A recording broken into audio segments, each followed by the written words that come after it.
Hello everyone, this is your friend Shinobi Nexus 2.0 and we are back new fanfic. What if Kakashi traveled back in time before the third Shinobi War Part 1? Kakashi woke up with a pounding headache and dizzying nausea. He sensed that his chakra was behaving erratically and was confused as to the reason why.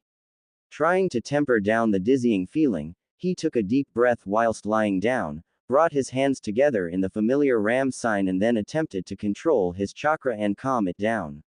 As he started to feel his chakra swirling around his body, he noted with confusion that his body was exuding a large amount of spiritual energy.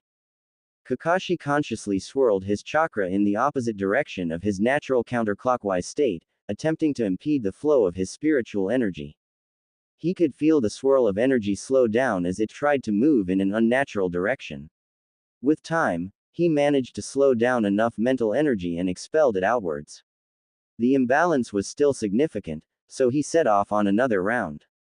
He repeated the process over and over, allowing for the physical energy to balance better with the now lowered spiritual levels. Once the nausea started to subside as his body rebalanced, he turned his thoughts to the reasons why. Between the orange-masked Akatsuki who claims he's Uchiha Madara declaring the Fourth Shinobi War and the revelation behind the truth of the Uchiha Massacre, Kakashi knew a storm was coming and his trouble magnet student was going to be in the middle of it. Not to mention what Naruto told him about Madara being the one behind the Kyuubi attack, there were so many secrets being uncovered and they all led back to Madara. He couldn't believe the mess one person could cause. Was it possible that the heightened stress was affecting the spiritual energy component of his chakra? He heard of cases where mental strain caused chakra problems, but documented cases were driven by long-term psychological or physical torture. Maybe the drums of war at their doorstep impacted him more than he realized. Not only was another war coming, but Naruto was a prime target. If he had any chance of protecting Naruto, he needed to seriously level up his abilities, especially if Uchiha Madara was involved. Then there was the truth about Itachi. After Itachi killed his entire clan, Kakashi felt like he failed in passing on the will of fire to his junior in Anbu. He recalled the first time he heard about the massacre. At the time he couldn't believe Itachi would commit such atrocities against his own family. He had always felt a kinship with the younger Uchiha and was devastated that the shinobi he trusted went down such a dark path. The truth gave him some closure in that regard, yet opened old wounds about the darker side of how Konoha is governed. He understood that this was why Sasuke chose revenge once more and could relate to a degree. After his father's suicide, Kakashi also saw Konoha in a different light. His father was a legendary hero who protected the leaf and dedicated his whole life to the village. One mistake and he was ostracized to the point of choosing to take his own life. He was beyond angry in the first years following his father's death, but Konoha was his home and he wanted to protect the village which meant the world to his father, and with time, Kakashi himself. He wondered how far Sasuke would go down the Avenger path and if he could truly be redeemed. The train of his thoughts did nothing to alleviate his pounding headache. With a groan, Kakashi moved to sit up, massaging his temples with a grimace. Taking in deep breaths, he waited for the ebb in his head to slowly subside before Kakashi finally took stock of his surroundings. He expected to find the same lodgings he, Naruto and Tenzo were resting at, but found himself in an unknown location that was somehow familiar. With that observation, his instincts immediately kicked in and he pushed the covers to the side and jumped out of the bed to get in a defensive position, or rather, he tried. As he moved to get out of the bed, his legs didn't reach the floor as expected and it knocked him off balance, causing him to tumble. With his honed reflexes, he quickly stuck his hands onto the floor, pushing himself into a makeshift handstand before jumping forwards and righting himself before he could land face first on the floor.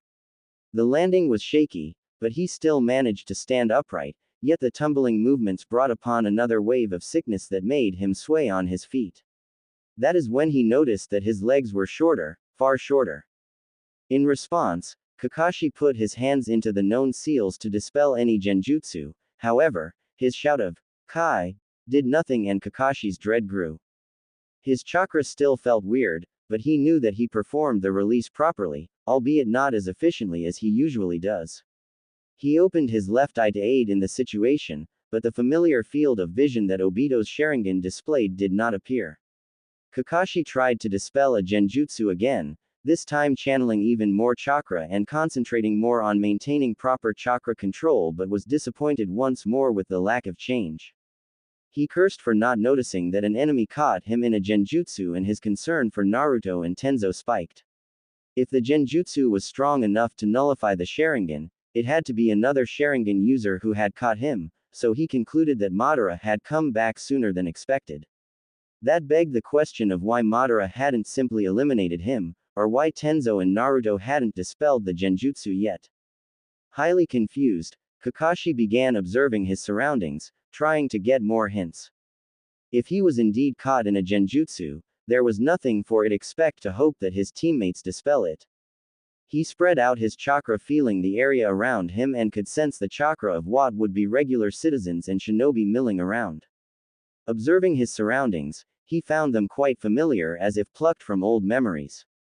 The bed was situated under the window, adorned with a blue kunai patterned comforter. To the left of his bed, his desk was overlooking another window, where scrolls and paper were strewn all over the surface in a messy bundle. A bookcase was standing next to it, filled with books and numerous scrolls, some he collected while on missions outside of Konoha, while others he had inherited from his father. To the right of the bed, a closet and some shelves that stored a few more books. In front of the bed, two doors were closed, one that led to a small kitchen while another to a small bathroom. The quaint corner apartment was just as he recalled. In fact, he could smell his own scent all over the room. This level of scent not possible from a one-night stay, rather, a degree indicating that Kakashi spent an inordinate amount of time here. Olfactory genjutsu were rare, and the level of detail that went into this genjutsu had to have a purpose beyond delaying him from a fight.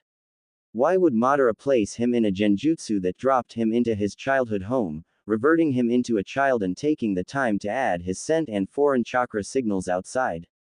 As time passed by with him simply standing in the middle of the room with no changes, a genjutsu was becoming less and less likely. If he got trapped mid-fight that was still ongoing, his teammates would have cancelled it by now. If his teammates lost, then Madara would have moved forward by either killing him or whatever other purpose he could have in mind. Concluding that he was most likely in no immediate danger but has found himself in another set of bizarre events, Kakashi turned his thoughts to the mystery at hand.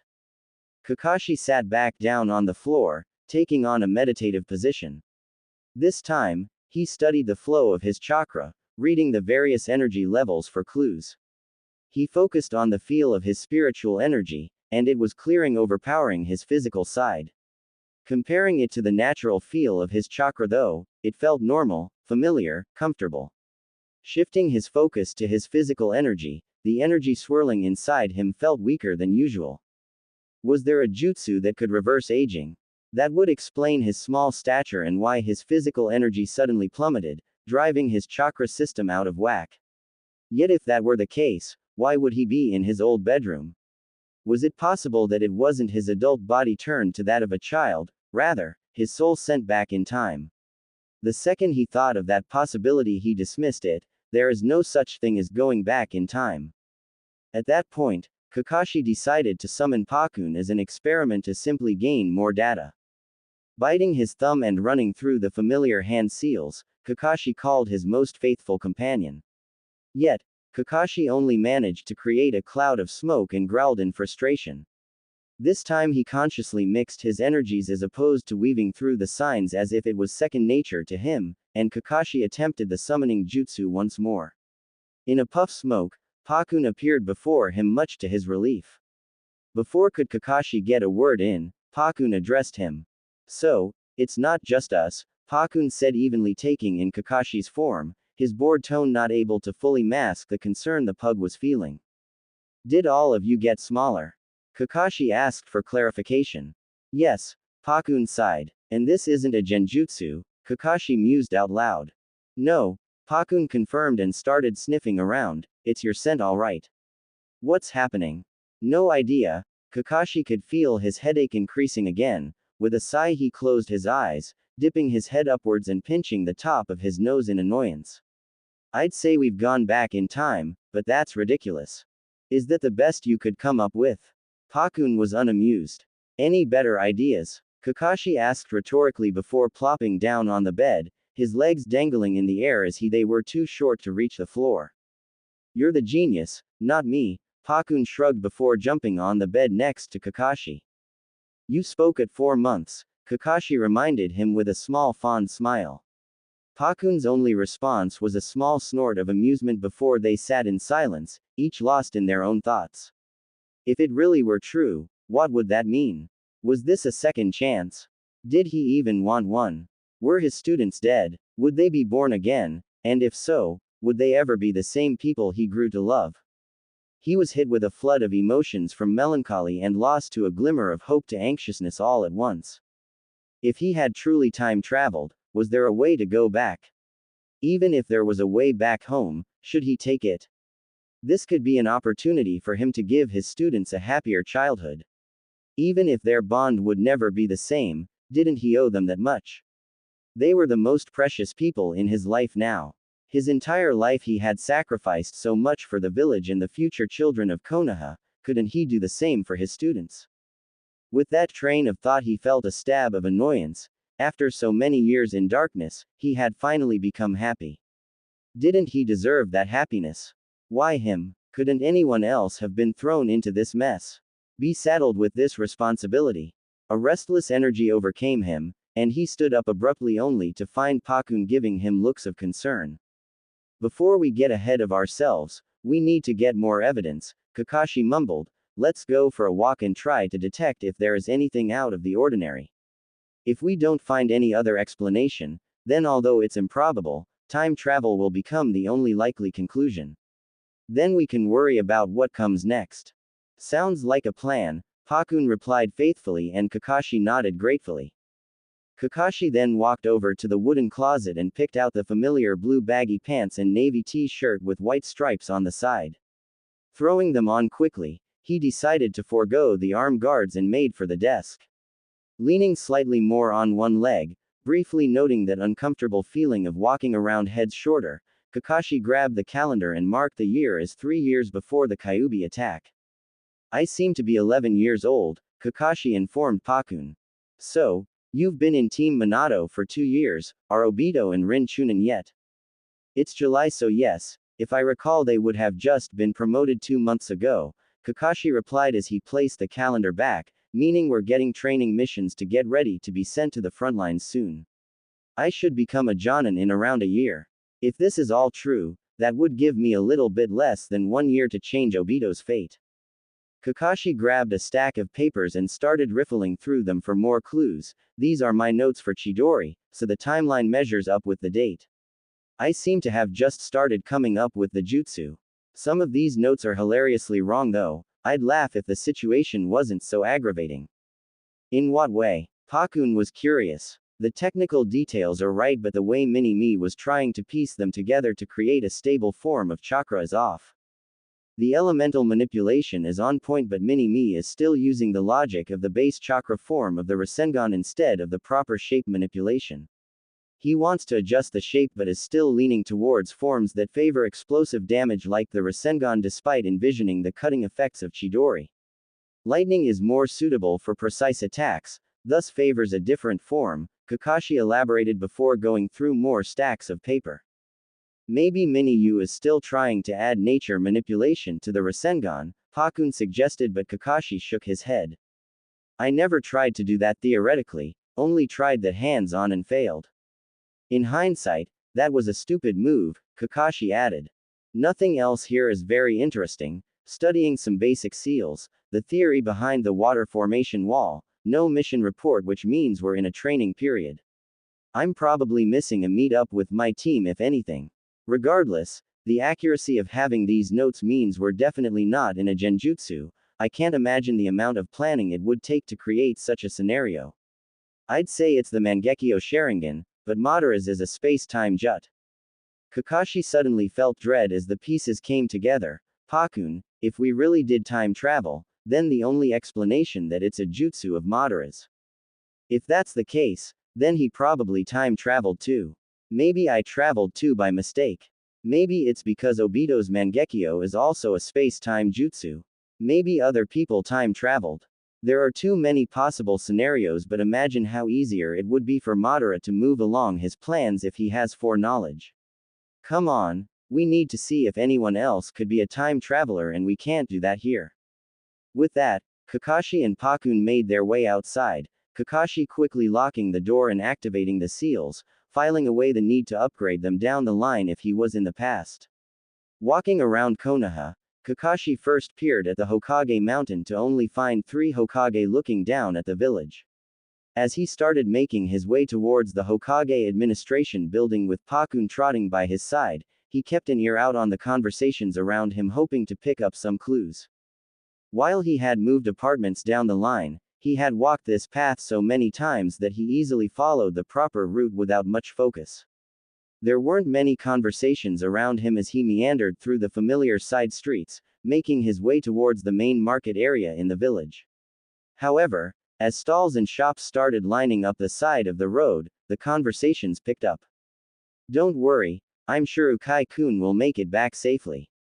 They're 52 Ryu and I won't go down, take it, or leave it. These medicinal herbs are getting scarce with the war. I hope our ninja can secure more soon, but until they do, I can't give you a lower price.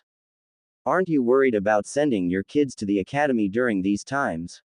Yuki keeps asking me to join, but I can't bring myself to sign him up with a war happening. I already need more kunai. With so many missions I feel like I'm restocking my weapons every other week. Have you talked to Saryu-san recently? She is still mourning, and I can't get her to leave the house. Have you had better luck? It's been a while since we were in the village at the same time. Do you want to grab some? Oi, look, it's the Hitaki brat. Still can't believe they made him into a ninja." He slowed down as he heard his name coming in a conversation between 2 men a few meters away, and then pretended to be interested in the books a nearby stall was displaying, hoping to catch useful tidbits. He was far away enough that they wouldn't suspect him listening into their conversation, but with his advanced sense of hearing, it was easy to hear everything they were saying. "I heard he really helped out on a mission with Itaki with his lightning-style jutsu by negating the opponent's techniques to provide him an opening. He is a genius after all."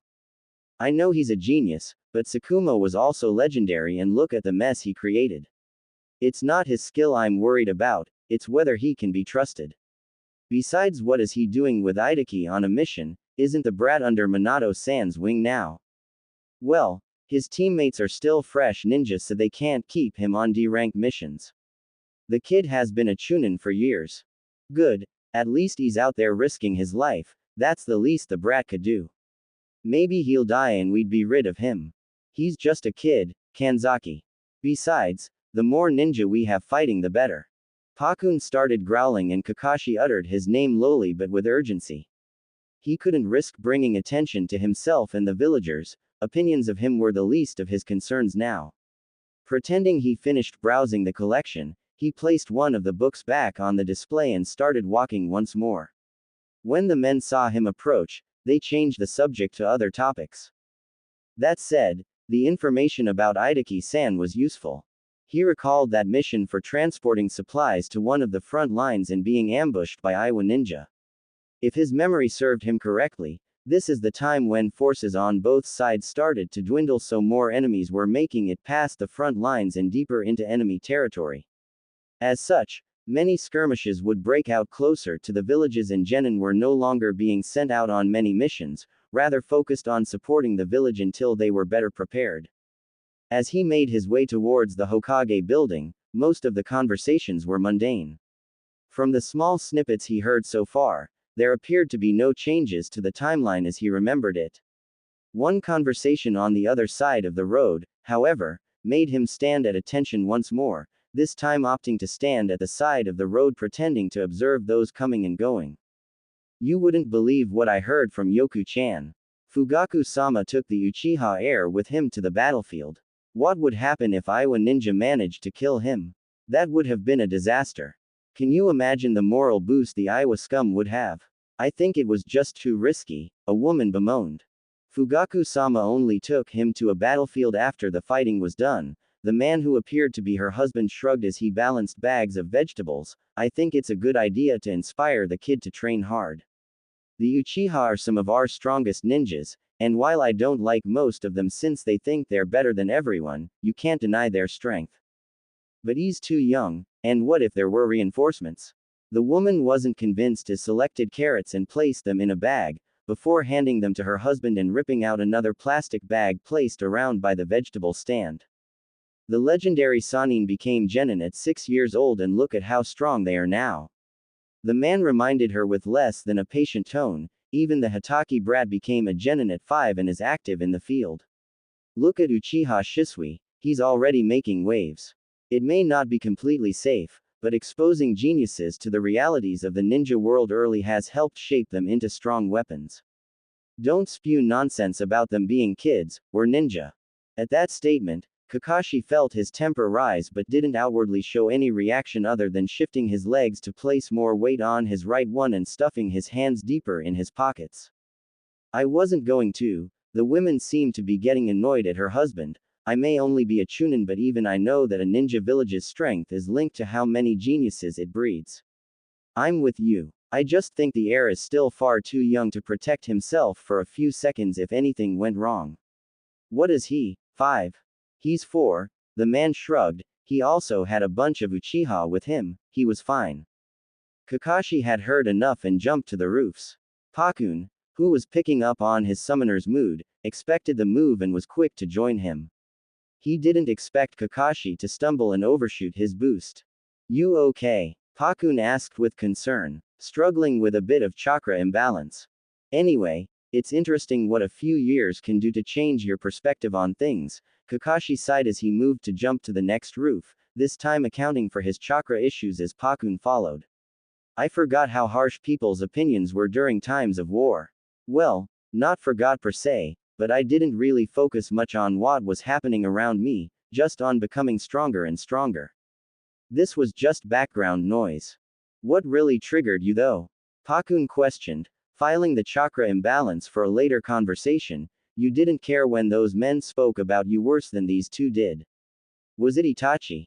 With that line of questioning, Kakashi stopped at the next roof and turned to Pakun, the pain in his eyes clear to the loyal pug. He was a kid, Pakun. He was only 13, I can't imagine what he had to endure. It also explains why he didn't do anything that day in Konoha when he came with Kisame. I always wondered why he chose torture despite having such a window to simply kill me, Asuma and Kurenai. He did stab you for 3 days straight, Pakun noted. I wouldn't call that nothing. Itachi was never the type to torture his victims, always going for the swift death. Kakashi shook his head, I was so blind. Ironically, Kakashi thought about his phrase of looking underneath the underneath. In hindsight, the signs were there, and he missed them. If anything, that was probably why Itachi was brutal. It pushed Kakashi to believe that the comrade he once knew no longer existed, instead of really consider the implications. He truly had failed in so many ways. His heart heavier, Kakashi continued onwards until he made it to the Hokage building. I can take it from here, Pakun, Kakashi announced, not wanting Pakun to attract attention as others would wonder why a summon was there. I'll wait for a summon soon. Pakun understood, whatever this ends up being, you're not alone. Before Kakashi could return the gesture with gratitude, Pakun disappeared in a puff of smoke. Kakashi smiled regardless, promising himself to treat the pug to some steak sometime soon. The more the day went on, the more time travel was a possibility. It also made sense that Pakun and the pack time traveled alongside him, as summoning was a space-time jutsu binding the summoner and the creatures of the bond. As he walked inside, he sat in one of the benches alongside Ninja, waiting to meet with the third to receive their missions or give a debrief about a completed one. If anyone had time traveled, there is a good chance they would come here and demand to speak to the Hokage. Nobody paid him any heed, assuming he was there for ninja affairs. His thoughts continued to plague him as he observed the ninja coming and going, but it was becoming harder to concentrate as his mind kept drifting back to Itachi and Naruto. Unfortunately, after around 2 hours when the office started winding down, he concluded that even if there were other time travelers, they weren't coming forward. Furthermore, There were no ninja who seemed to be acting differently or simply observing as he was. With that, he walked back outside and noted that dusk was starting to rise in Konoha. The nausea was starting to return as his spiritual energy built up once more over the last 3 hours. Not wanting to catch unwanted attention by dispelling his chakra sporadically in one of the busiest areas of Konoha, Kakashi started to make his way back home on foot. His progress was slow as the dizziness refused to subside, but the very idea of jumping on the roofs made his world turn. Luckily, nobody paid him any heed as usual, and he made it back to his apartment complex unhindered. By the time he had made it home, night had fallen on Konoha, and Kakashi was shaking slightly from the exertion, sweat falling down his face and his breathing shallow. With his head to the ground, Kakashi grabbed the staircase railing to support his ascent to his apartment on the upper floors. As he slowly made his way up, he started to lightly expel some energy as he wasn't sure he would make it upstairs if he waited any longer. Finally, Kakashi muttered when he saw the familiar door. He quickly opened the door, fumbling a bit at the lock. He walked inside, closed the door behind him and then collapsed on the floor, leaning his head back on the doorframe. He spread out his left leg outwards and lifted his right leg as he began to expel spiritual energy more readily. As his chakra system stabilized once more, he could feel the dizziness abate. This is going to be a problem. He was so consumed by the process that he didn't sense the presence of someone at his window till they called out his name. Kakashi. What's the matter? Kakashi lifted his head and found his sensei crouched at the window, a flood of emotions washing over him as he took in the face of his very well and alive sensei.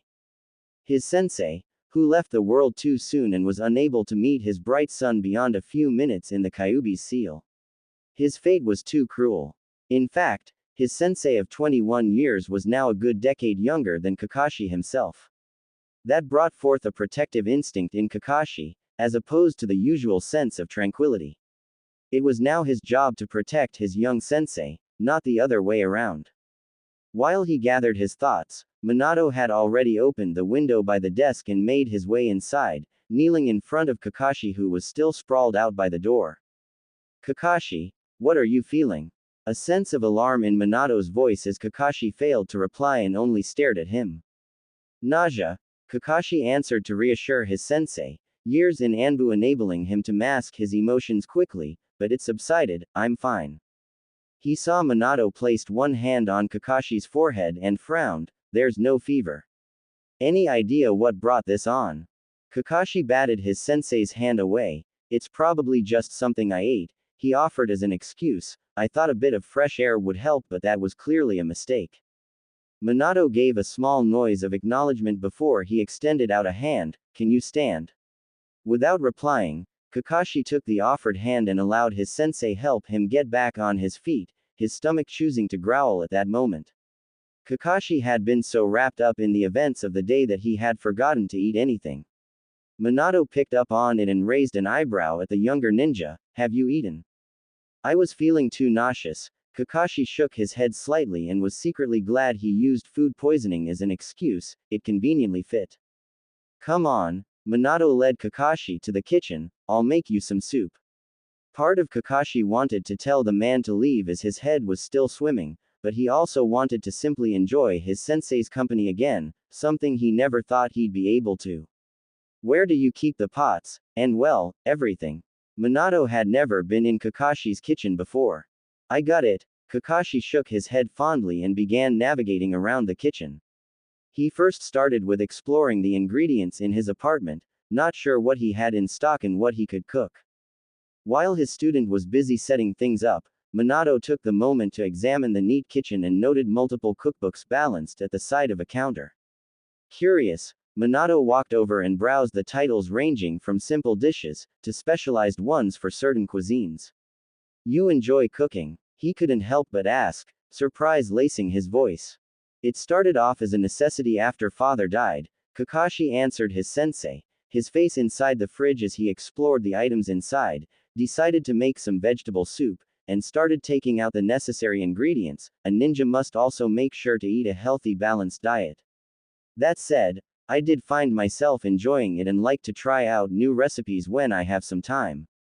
Minato was surprised at the mention of Tsukumo but decided not to dig deep on the sensitive topic and instead replied, "I've never seen you bring anything to training other than simple bento boxes," as he watched Kakashi move back and forth from the fridge to the counter, placing radishes, carrots, green onions, mushrooms, tofu, satoimo and burdock root on the countertop. "Can't have something heavy whilst training," Kakashi shrugged. "I usually cook meals for breakfast and dinner only. Anyway, do you like Kenshinjiru soup? Any ingredients I should avoid?" "Do what you will." Minato smiled as his student began preparing the ingredients and wash the vegetables. "How can I help? Can you tear the tofu into smaller pieces while I prepare the vegetables?" Kakashi asked as he started drying off the vegetables with a kitchen cloth. Minato obliged and couldn't help but note the surrealism of the moment. When Kakashi didn't show up for training, he was highly concerned as he knew it would take something serious for his strict student not to join them. He even debated canceling training then and there, or at least sending a shadow clone, but refrained from being a mother hen as Kushina often accused him of. Regardless, he wasn't surprised to find Kakashi feeling unwell, but would never have thought he would end up cooking by his student's side. His student, who was currently midway through chopping green onions with speedy efficiency. The fact that Kakashi was apparently an experienced cook was a surprise, and he didn't expect the young ninja to hone any techniques that weren't directly correlated with ninja skills. Minato watched his student take the bowl of tofu he prepared with a quick thanks and make his way to place them with the rest of the ingredients in the pot on the stove and stir them. After the liquid started to bubble, Kakashi turned down the heat to simmer and turned the knob for the timer. "Should take 10 minutes or so," he announced. "I just need to skim off the foam from the surface every now and then. Would you like some water while we wait?" "You're quite the host," Minato nodded. Kakashi gave him an unamused roll of the eyes as he went to fetch some cups, causing Minato to chuckle fondly.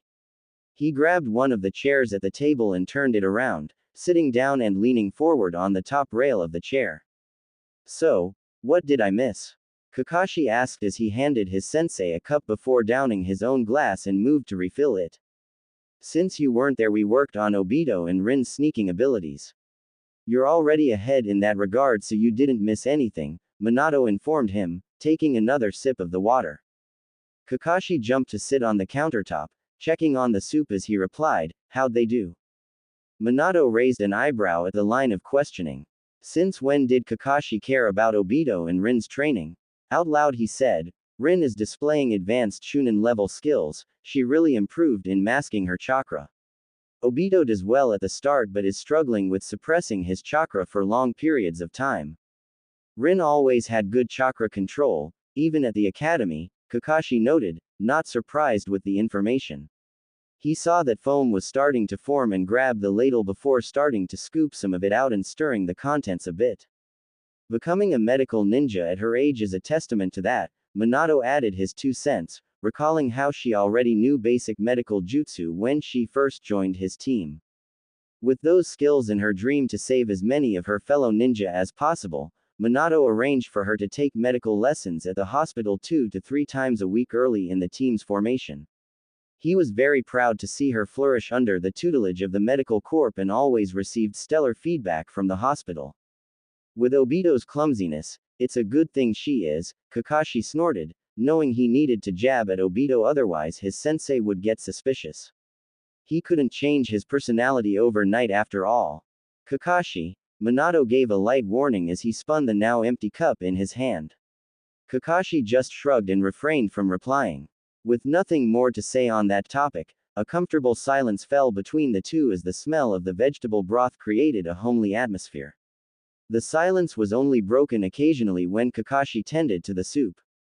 Minato, unfortunately, wasn't the best of cooks. Sure, he could get by, but he only knew how to make some basic dishes. Luckily, Kushina was a wonderful cook and readily prepared meals for him. She would also occasionally come by their training grounds to feed his students. Growing up as an orphan, Kushina always longed to have home cooking, and thus, strived to learn cooking from an early age. As her skills grew, feeding those she loved was something that brought her immense joy. It appeared that his student was more similar to the love of his life than he thought. Kakashi, on the other hand, watched his sensei fondly from the corner of his eye. He nearly snorted in amusement when his sensei got a slightly sappy look in his eyes, clearly thinking about Kushina. His sensei was always head over heels for the redhead, and it was easy to read the look of love now adorning his sensei's face. He wondered if his sensei was always easy to read and he simply didn't make the effort in the past, or if it was just his years of experience. "It's ready," Kakashi announced after a few minutes as the timer rang, jumping down from the counter, turning off the stove and starting to pour some soup into the bowls. "You can stop thinking about Kushina-san now," he couldn't help but add. He was rewarded with a splutter of indignation. "I wasn't," his sensei lied as he stood up to line the chair back properly before sitting down again. Kakashi placed a bowl of soup in front of his sensei before raising both his eyebrows and titling his head slightly in an unspoken gesture of disbelief. "Thanks for the food." His sensei avoided the topic and moved to grab the spoon. Kakashi obliged him and let the matter go.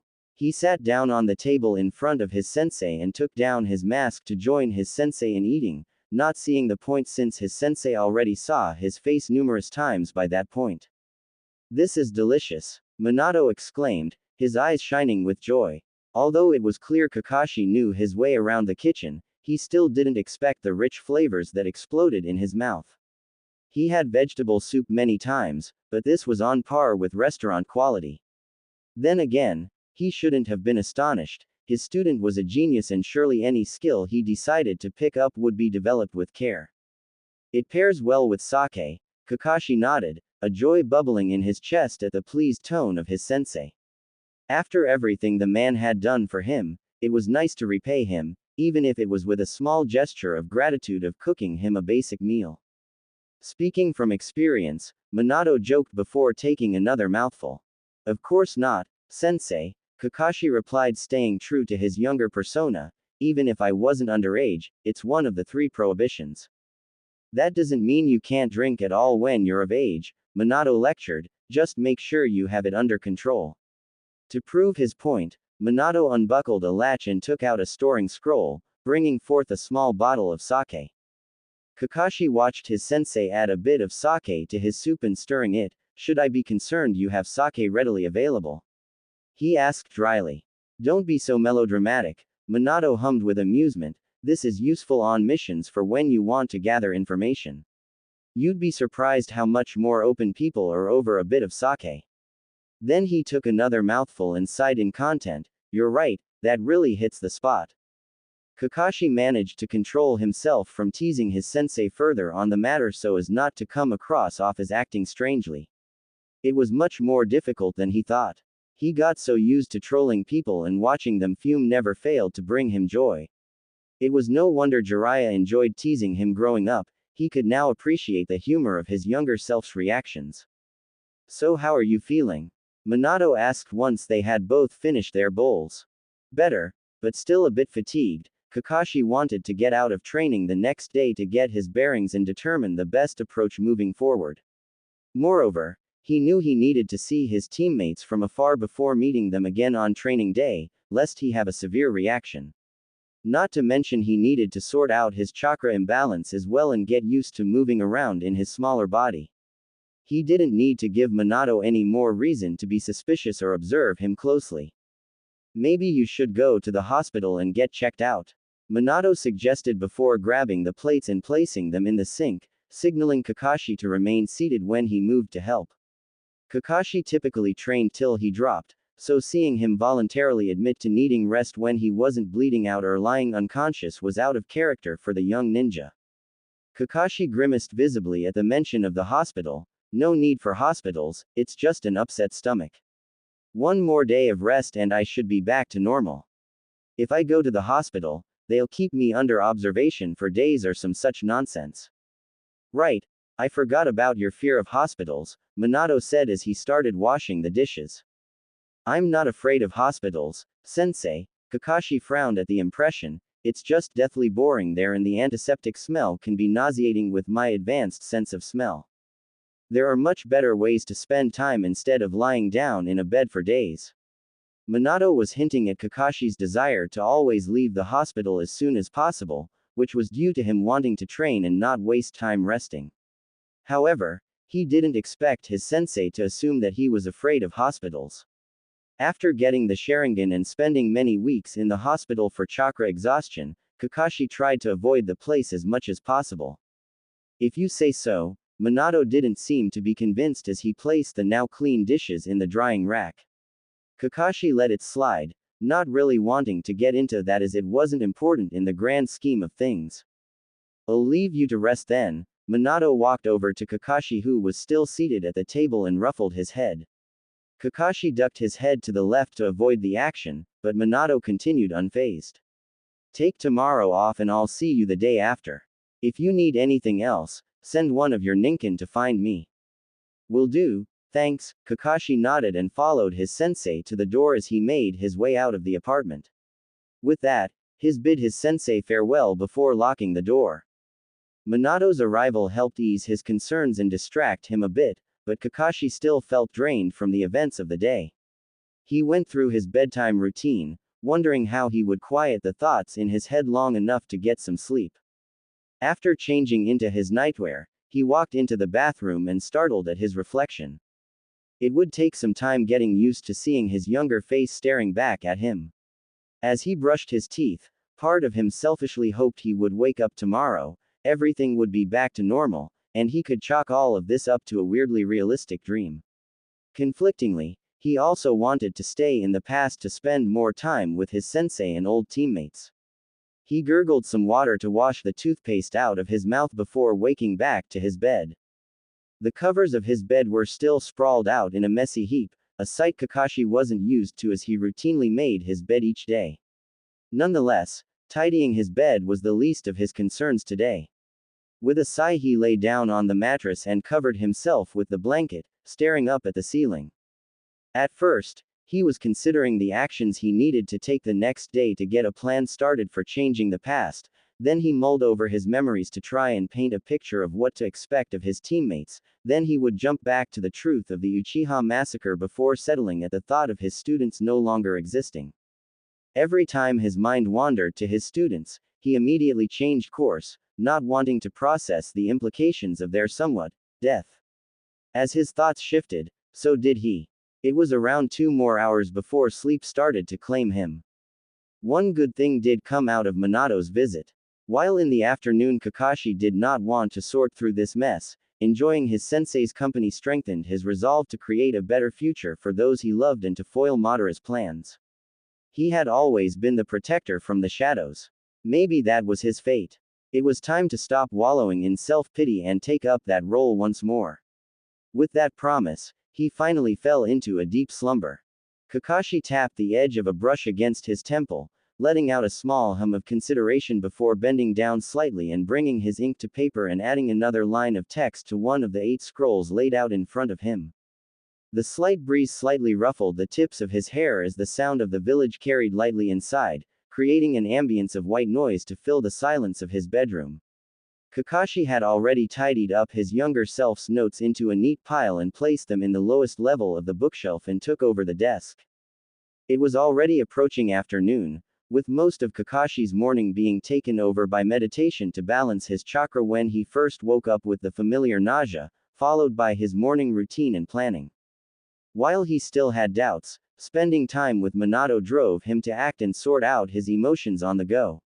He had to make sure his sensei's fate won't end with the blonde being eternally sealed in the stomach of the Death Reaper. He knew he would have to study and explore more regarding space-time, but he couldn't just wing it while he explored the reasons behind his predicament. For all he knew, there was no way back. If his main theory stood, then Uchiha Madara was also in the past and he was not constricted in his movements as Kakashi would be as an 11-year-old Chunin that's part of a team. He needed to move forward, and the first step was getting used to this new, or rather older, body. There were many actions he needed to take, so Kakashi decided to develop an action plan and sort out the priorities, hence the scrolls strewn over the desk. Kakashi jotted down more notes, pausing to grab the cup of orange juice he poured himself and taking a few sips. He figured he had 6 main focus areas, under which fell multiple tasks and subpoints. The first scroll listed his main objectives, the other scrolls were dedicated for each of the main objectives. Becoming comfortable with younger body. Discover more. Fiction book recommendations. Gaming accessories. Book club memberships. Navigating a personality shift. Researching key information areas. Changing events of the future in a plausible manner. Developing personal training plan. Developing my generation's skills. Miscellaneous. Knowing he didn't want to waste the entire day just planning, especially given that he had training with his team tomorrow, Kakashi finalized a list of urgent tasks for the day. He cast a minor wind jutsu that helped dry the ink quickly and then proceeded to summon Pakun. It wasn't a dream, was Pakun's greeting, clearly trying to mask his underlying distress. Kakashi could easily sense his companion's unease and kneeled in front of him, ruffling his head gently. Just one more thing we have to deal with, he said softly. Pakun simply gave an affirmative noise and changed the topic. What's with the multiple scrolls? Plan of action, Kakashi informed him, standing up to start rolling the scrolls. Can't have them in the apartment as the security seals are quite basic and I can't upgrade the seals to S-ranked ones overnight, given I was only up to C-ranked sealing at this age. Minato-sensei will definitely notice and ask questions I can't answer. I want you to give them to Bisuke for safekeeping until I can reasonably set up better seals. Kakashi decided Bisuke would be his best bet. While his top choice is Pakun, it was precisely that reason why he couldn't keep the scrolls with the pug. If he were in the middle of a mission and summoned anyone but Pakun, eyebrows will be raised. At the same time, he couldn't risk summoning Pakun outside of his apartment with those scrolls. Thus, Bisuke was the second ninkin he built a bond with and is his go-to when Pakun isn't available. Makes sense, Pakun shrugged. What's first on the agenda? I need to get used to this new body, Kakashi replied as he sealed the last scroll shut.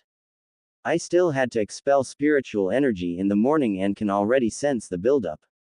Not to mention I must be able to do taijutsu with annoyingly short limbs. Kakashi grew into a lanky build and got used to having reasonable reach to deal damage with caution. He always fought right at the edge, just out of reach of his opponent to avoid damage but close enough to strike quick at the first gap in defense. Now he had to fight at a closer range, not to mention stick to a more basic move pool around his team. With the scrolls secured, he got a small pouch and placed them inside. Pakun jumped onto the now empty desk. Kakashi held out the pouch and Pakun grabbed it with his teeth, giving a nod before disappearing in a puff of smoke.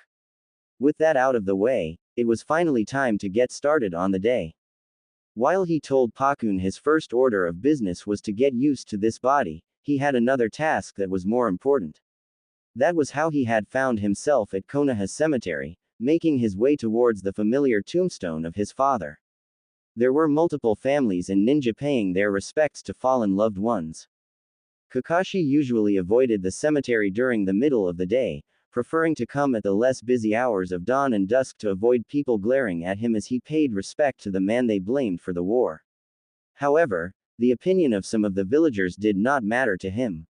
Even after he gained the respect of the village for his service, he learned that respect was fickle and focused his energy on fighting for his precious comrades and for a better future. Luckily for Kakashi, those at the cemetery were too focused on their prayers and nobody paid the young ninja any mind. Hello, father, Kakashi greeted as he placed the chrysanthemums, which he purchased from a modest flower shop en route, in the small potholders on each side of the tombstone. I'm not sure if you remember our final farewell or if you're still tethered to this world, he spoke softly, grateful that nobody was visiting the graves around his father's so he can speak freely, but I wanted you to know that I forgive you, just in case. When you committed suicide it hurt me deeply, but I understand why you did it, Dad. Comrades are precious. He dipped the cloth in one of the buckets at the cemetery entrance and began cleaning the tombstone with water. I found great friends too. Do you remember Guy from the academy, the one who failed but trained hard? Well, he kept challenging me and we ended up becoming friends. He was the lone constant throughout my life. I owe him a great deal. Speaking of deals, I'm now dealing with a bizarre situation, but you don't need to worry, he hung the cloth from the bucket's handle. That's the one thing I'm good at, dealing with all the hardship that's been thrown my way over the years. It's like you taught me. We're ninja, we endure. Anyway, I will protect those I love and help guide Konoha to a peaceful future. No matter what the rules say, Kakashi promised, I will protect them, like you did. Thank you for teaching me that. I'm proud of you, father, proud to call myself your son. I hope you can move on because I'll be more than fine. I hope you find peace.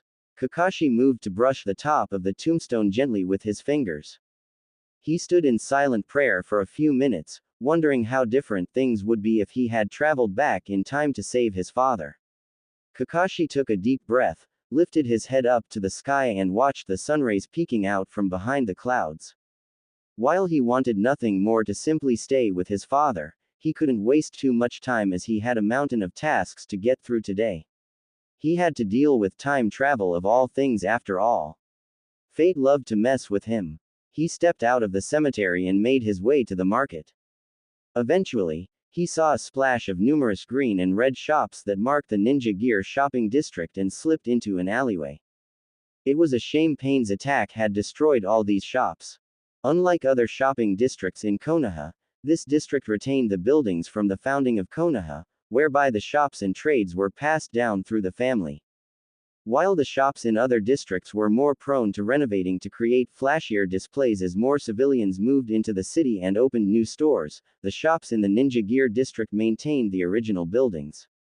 The belief was that the older the building looked, the better the perception of expertise that shop would have. His first order of business was to buy some sealing equipment. His younger self did not dabble much in sealing, and only had a few low-quality paper seals to practice on. To fix his chakra imbalance issue, Kakashi had a multi-layered plan. Yet until he could execute it, Kakashi had to guarantee that the imbalance wasn't noticed by his sensory-attuned sensei, thus needed to resort to the sealing arts. Kakashi typically purchased his seals from the same shop frequented by his sensei. He wanted to purchase a large amount of sealing equipment and knew he would stand out. Kakashi didn't want word to reach his teacher, therefore, he hid in the alleyway and transformed into a generic-looking ninja by mixing a few of the most typical Konoha features. He now had short light brown spiky hair, dark brown eyes and an average build.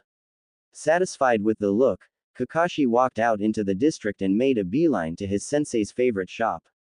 This wasn't the first time Kakashi had to deal with an imbalance, although it was at a smaller scale. Growing up, Kakashi had trained both energies as equally as possible to have a wider repertoire at his disposal. This allowed him to utilize jutsu across multiple ninja disciplines, not having to stick to certain techniques. It was not that ninja had equal energies, rather, it was that Kakashi had become accustomed to having nearly equal energy pools. In actuality, most ninja have a larger reserve of one type of energy. That's when chakra control comes into play, allowing ninja to mix these energies in the correct proportions to execute jutsu. The mixing ratio of spiritual and physical energy depended on the jutsu. For example, ninja who focus on genjutsu or medical techniques rely more on spiritual energy.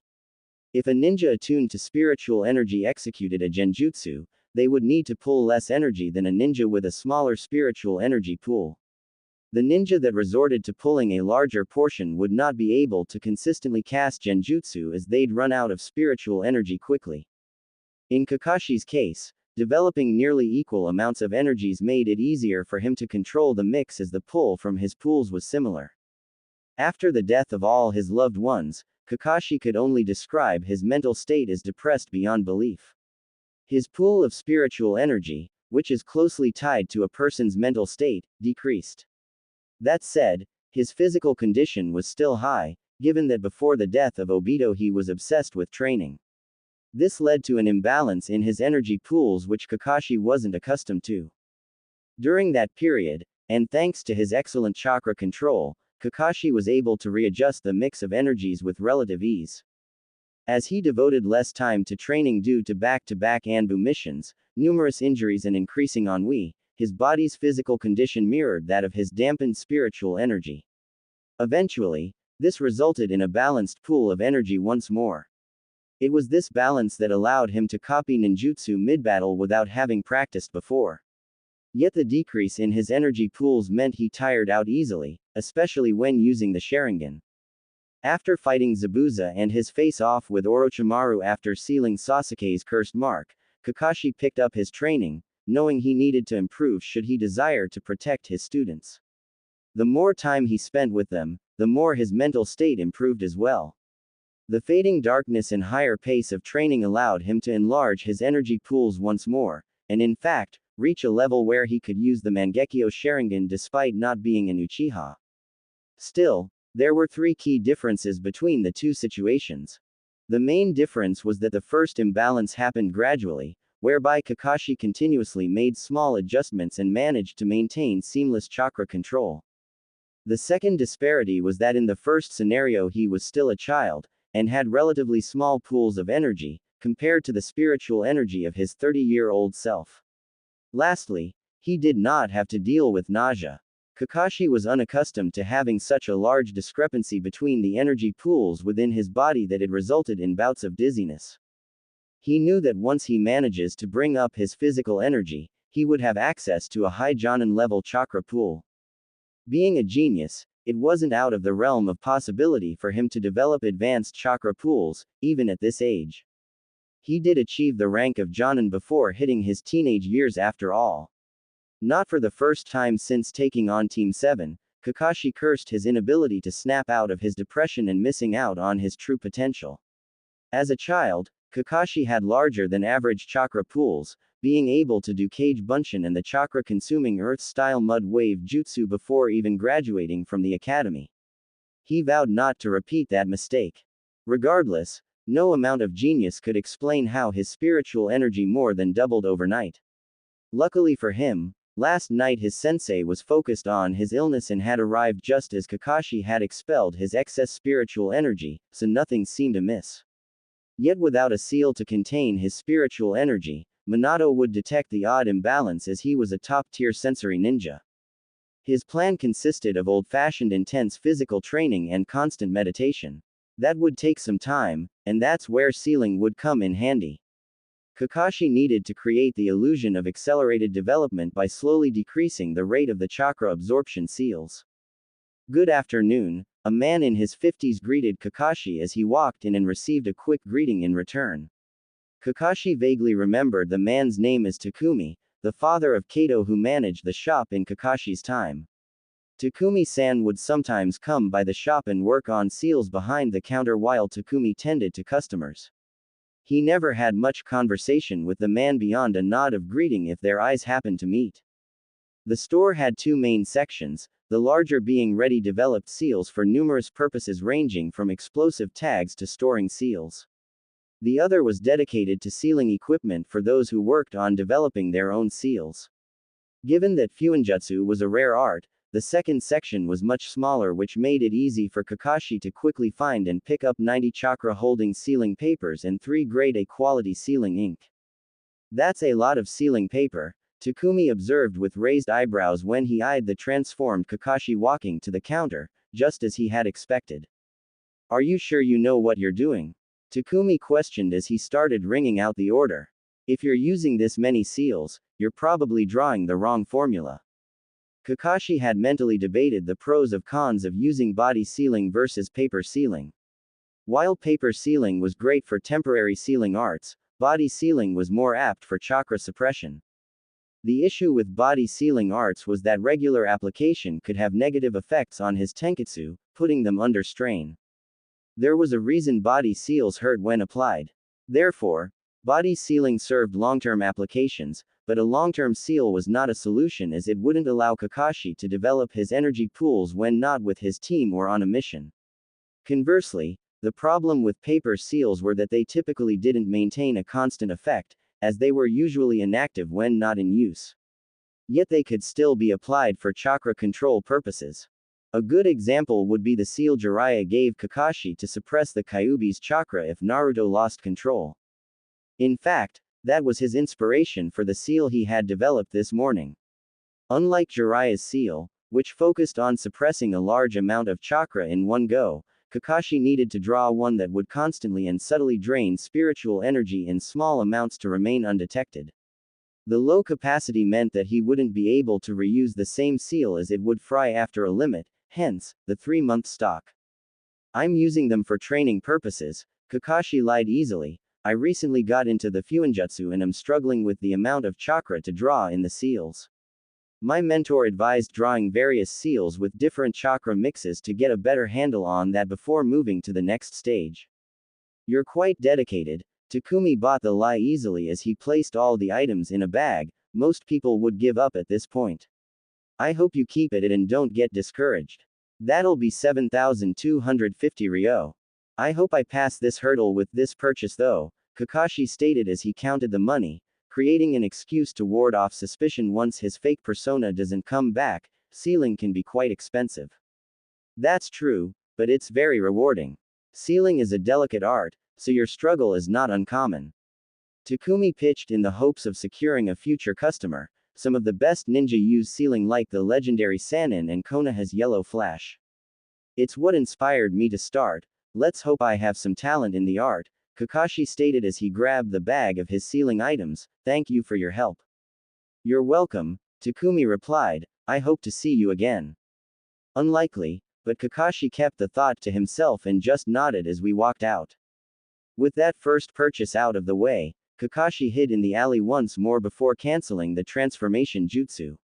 He then created a shadow clone and handed the bag over to him. Get started on creating the seals, he ordered. His clone simply nodded and headed off to the apartment ahead of him. Developing Naruto's clone training method and seeing his students' constant use of clones had now made clone solutions top of mind. He then moved on to the next store that specialized in taijutsu-related gear, knowing they had high-quality training weights. He knew he couldn't use a transformation jutsu in this store as he needed to match the weights with his size, but any purchase Kakashi made here wouldn't cause any confusion, so he was in the clear. This store was more chaotic than the ceiling one, featuring rows and rows of various equipment. Moreover, the place was much busier, with numerous ninjas inspecting the goods across the shelves. Kakashi could even see a line forming at the purchase counter. With his intention of purchasing weights only, Kakashi hoped he could complete his purchase with quick efficiency. Unfortunately, life had other plans. Kakashi. A familiar voice called out enthusiastically from the nunchucks aisle he had just passed. How are you, my rival? Kakashi turned to face Meta Guy, who had run up to him by the time it had taken him to turn around. Nostalgia washed over Kakashi as he took in Guy's smaller stature, and dare he say, youthful features. He was tempted to raise his hand in a small wave with the familiar greeting of, yo, but managed to temper his instincts and simply nodded. By this age, Kakashi and Guy had formed a strong relationship, and Kakashi was grateful that he wouldn't have to build the relationship from scratch. Of course, the years they had lived through had strengthened their relationship, but Guy, like Naruto, formed strong bonds quickly. Kakashi knew that the young taijutsu user in front of him already valued Kakashi highly. Logically, he knew this, but he still felt a sense of loss knowing that his Guy no longer existed. It's been a while since our last challenge, Kid Guy exclaimed before Kakashi could get lost in his thoughts, his left hand still holding the nunchucks, his right clenching into a fist of passion. How about another test of our youth? I'm busy today, Kakashi declined rudely in line with his past self. What's with the nunchucks? He deflected the conversation before he got roped into a challenge. He knew Guy was skilled with nunchucks but never really bothered to wonder when Guy started training in them. The first time Kakashi saw Guy use them was during a challenge in their teen years. He didn't expect Guy to have started at a younger age. At the question, Guy's demeanor changed to a more solemn one that Kakashi didn't expect. Father died protecting us against the seven swordsmen. He did it using only taijutsu. But if he knew how to use weapons, then maybe. Here Guy hesitated before shaking his head to dispel his uncertainty. Maybe he could have defeated them without losing his life. I want to have something else to use if taijutsu is not enough. I can't believe I forgot that Guy is 1 year older than me and lost his dad at 12. You've thought this through. Nunchucks pair well with your taijutsu style, Kakashi said out loud but inwardly felt like a terrible friend for not noticing this in the past. Kakashi was the one Guy confided in when he felt embarrassed by his father begging for forgiveness after screwing up on missions and being stuck as a genin. Naturally, He was also the one Guy turned to as he handled the grief after his father's death. Kakashi had always admired Maeda Dai. While his younger self valued ninja skills, even he couldn't help but find Maeda Dai's honesty and belief in himself refreshing, voicing as such to Guy. After the man's death, Guy felt guilty about how he doubted his father's way of the ninja. Kakashi quickly squashed those feelings and encouraged Guy to keep his father's memory alive by carrying on his teachings. After that, Guy bounced back quickly and Kakashi didn't think much of it. They do. Guy smiled from ear to ear and Kakashi nodded in affirmation, marveling at his friend's ability to shift emotional gears so easily. Hearing you say that gives me confidence, my rival. I will become a super strong nunchaku. Okay, Kakashi replied with a shrug, knowing that Guy did indeed become one of the strongest nunchucks user he ever fought. Before Kakashi could dismiss Guy and get back to his shopping, Guy continued the conversation, curiosity tinging his voice. What are you doing here? I want to get training weights. Kakashi didn't see a need to lie. I will not fall behind, my rival. If Kakashi didn't know any better, he would say that Guy's pupils turned into small fires of excitement. Our taijutsu spars will be legendary. Kakashi was counting on the benefits of sparring with Guy more often to help grow his physical energy and was glad for the opening Guy had given him. We can also spar using weapons once you get a better handle on those nunchucks.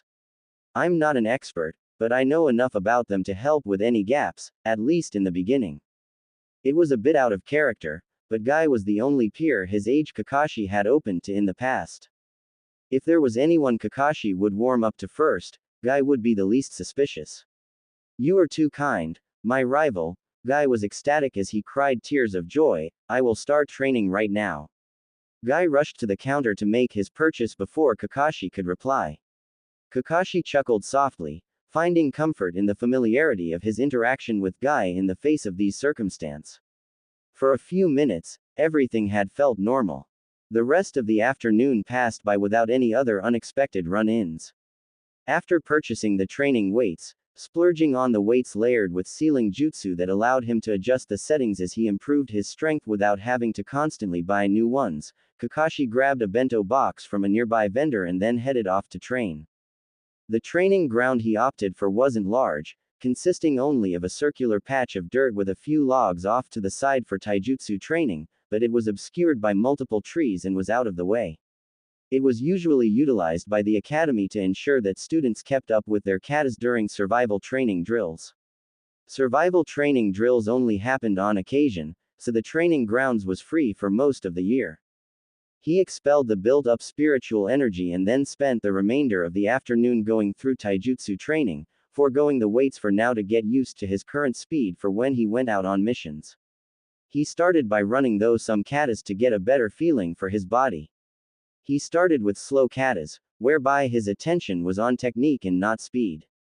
As he ran through the choreographed set of forms, he slowly built up speed while maintaining his technique. After an hour of katas, he created a clone to spar against. He further had his clone change to different statures so Kakashi could learn to naturally adjust his techniques to various builds. He had his clone fight namely at a similar stature to his old team to start with. The method was obviously not perfect, as his clone was also fighting with a handicap in the unfamiliar statures. Still, it was better than sticking to katas with no opponents to serve as a point of reference for dynamic situations. It was awkward at first, but as the evening rolled around, Kakashi got more comfortable. Fighting in this body still wasn't second nature by any means. He occasionally mistimed attacks and could still not fight at the top speed in this body. On a happy note, and as expected, his defense was in a much better state than offense, where reach played a lesser role. Therefore, he decided to end the training for the day by having his clone transform into his 30-year-old stature and attack him while he stuck to defense. This allowed his clone to be much more fluid in his attacks, resulting in a few bumps and bruises as his defenses were penetrated despite his clone holding back. Staring up at the sky and watching the sun start to set, Kakashi decided to stop for the day. He still had a long way to go and hoped that training tomorrow would be devoid of taijutsu. Given that he was supposedly recovering from an illness, Minato-sensei was probably going to avoid physical training. If he doesn't, then Kakashi would cite fatigue to get out of it. It may be out of character, but fighting in a clumsy manner would be a larger red flag, so he would take the less obvious of the two. There was one more red flag he needed to eliminate for tomorrow's team training, and he wasn't looking forward to this task at all. With a heavy heart, Kakashi left the training grounds. Eventually, he stopped at a roof that allowed him to hide between a cluster of water tanks but still have eyes on a familiar path from his childhood and waited. The more the minutes passed, the more Kakashi felt like bolting. He could feel his heart pounding, and he would take deep breaths to calm down, only for the pounding to resume after a while. He closed his eyes on concentrated in his breathing. Deep breath, 1, 2, 3, exhale. 1, 2, 3, 4, 5, exhale. I was awesome today. A voice cut through his meditation and Kakashi reluctantly opened his eyes. Minato-sensei kept finding me, but my time was getting so much better. I'm going to become a stealth master at this rate. Obito, young and smiling widely. Not a care in the world. Kakashi's breath hitched, suppressing a sob. I thought you wanted to stand out. Rin laughed, and Kakashi didn't even know how it was possible, but hearing Rin was worse, much worse. He staggered back, retreating further between the water tanks. His breath came in quick short gasps as an immense wave of guilt washed over him. Their voices drifted farther and farther away, not because they were moving faster away, but because images filled his head. His hand stabbing Rin through the heart, her blood flowing freely. The smell of burnt skin as his Chidori burned her body. Rin, calling out his name, louder and louder, angrier and angrier. Obito accusing Kakashi of failing to protect Rin. It was a recurring nightmare, but now it assaulted his reality.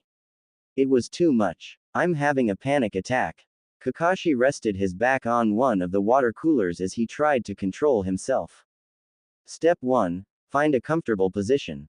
His mind supplied him with the steps to manage a panic attack once he realized what was happening. He expected a reaction but not a full-blown panic attack. It was much harder than expected to see them. Step 2. Focus on your breathing. As he shifted his attention to his breathing, the images in his head abated, his brain now consumed with analyzing the pattern of his breathing. Don't think. Obito and Rin's voices started fading away as they walked further away. Step 3. Deep breaths for 4 seconds, hold for 2, exhale slowly. Now that he had gauged his breathing, Kakashi moved to controlling it. 4 2 4. 4 2 4. The familiar breathing pattern helping slow down his heart rate. 4 2 4. Obito and Rin turned the corner, their voices joining the cacophony of the hustle and bustle of Konoha's active evening streets. 4 2 4. Vendors were closing shops and comrades were meeting up to have meals at restaurants, others opting for quick drink to toast a fallen comrade in the hopes of a coming victory. 4 2 4.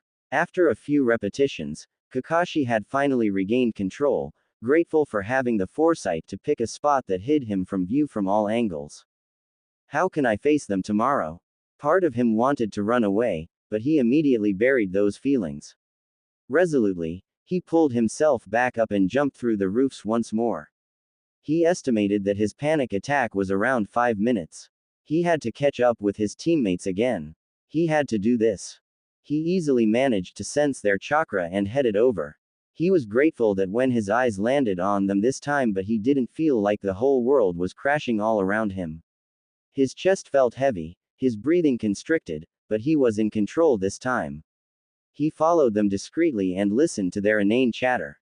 Around the corner, up the hill, across from the fruit stands.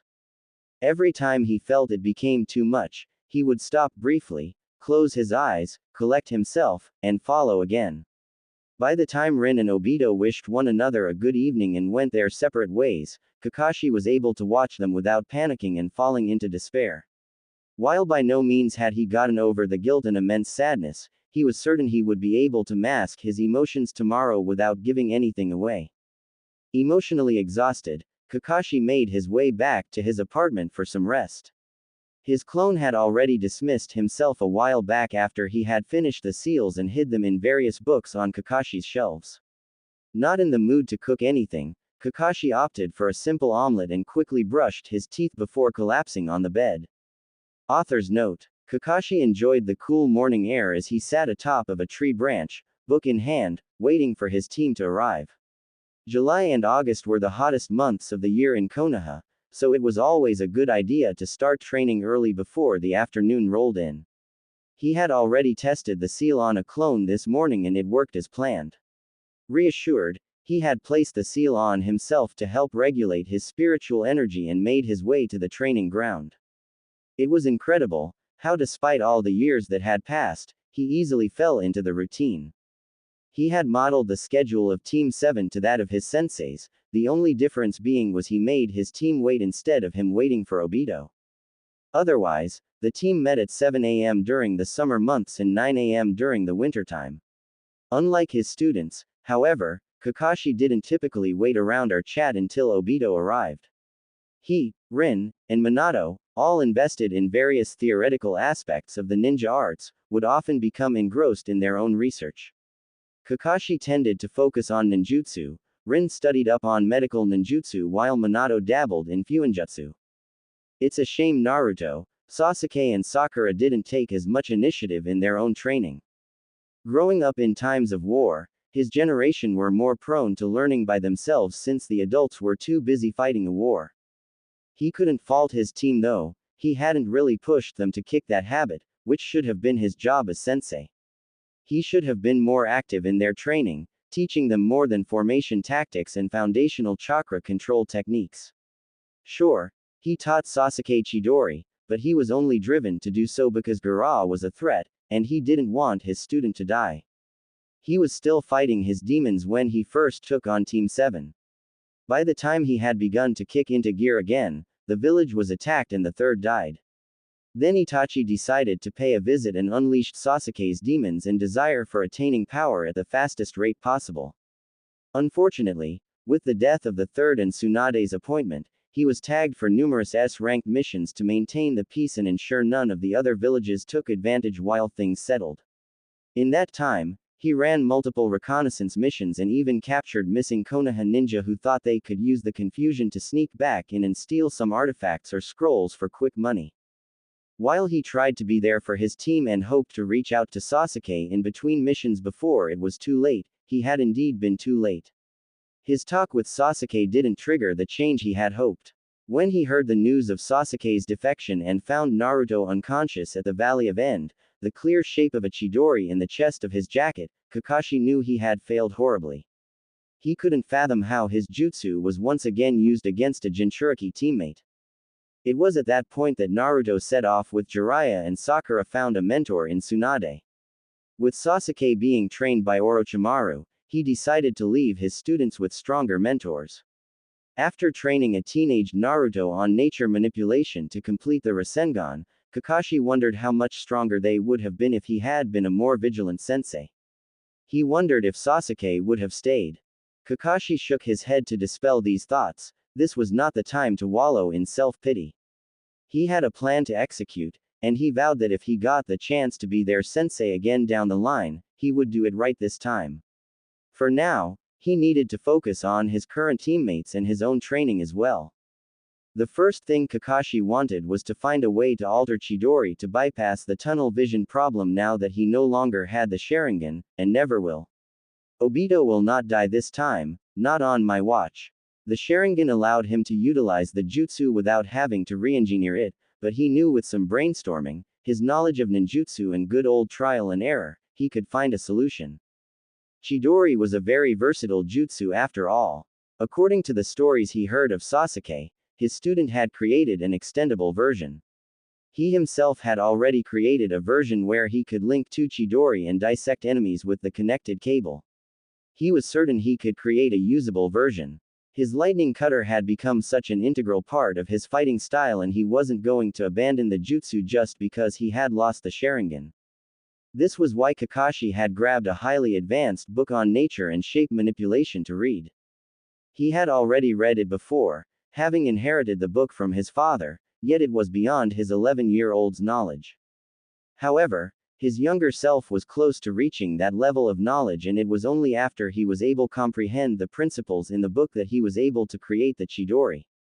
Therefore, Reading this book would show his sensei his ninjutsu theoretical levels were higher than what he probably presumed, allowing him to present a variation of his famous jutsu without arousing suspicion.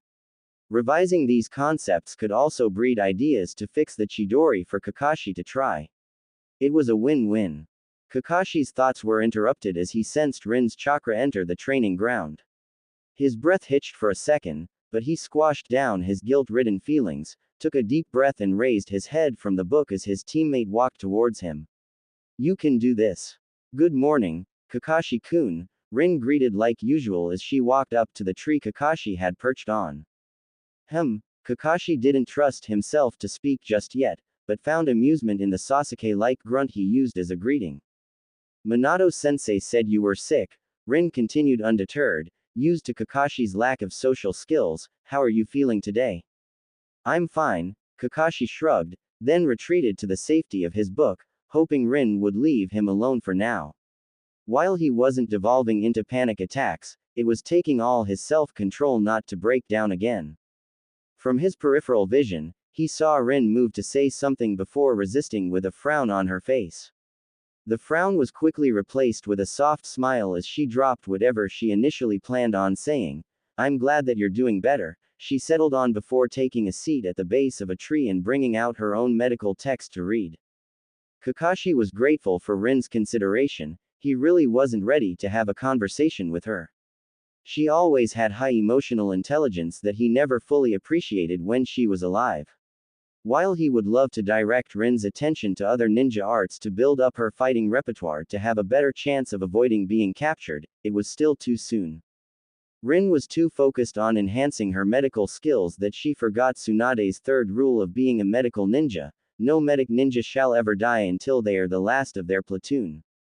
As their team grew stronger, the enemies they faced became more skilled and Rin had found it harder to keep up.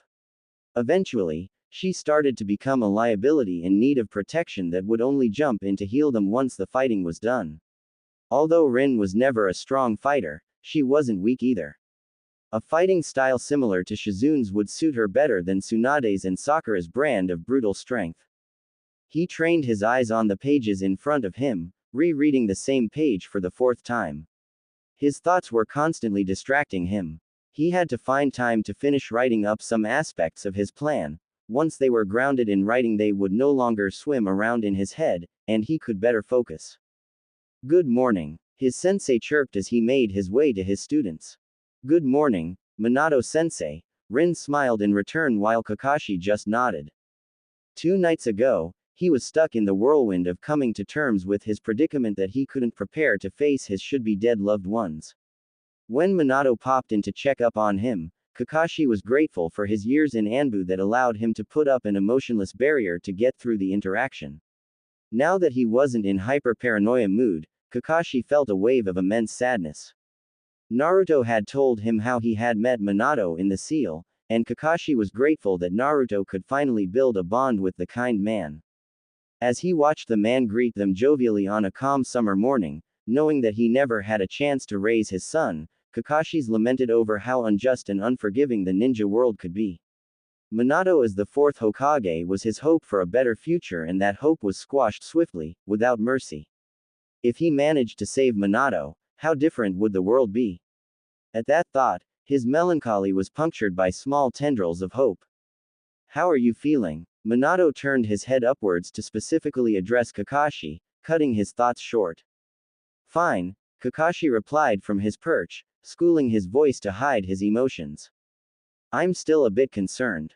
I think it's best for you to avoid too much physical training today, to give your body some more time to recover," Minato stated, his voice a cross between concern and an order. It was clear that Minato expected pushback from Kakashi about taking it easy, and Kakashi, true to script, didn't disappoint. "I'm not just going to sit around while you three train." Kakashi finally brought the book down from his face and supplied the response his younger self would have had at such a remark, a hint of fake annoyance seeping into his voice. In truth, he hoped for this response from Minato as he still wasn't fully accustomed to this body, yet he knew if he simply agreed to rest his sensei would grow more concerned. He was glad that his sensei was predictable. "You misunderstand me," Minato chuckled, also undeterred by Kakashi's brusque replies.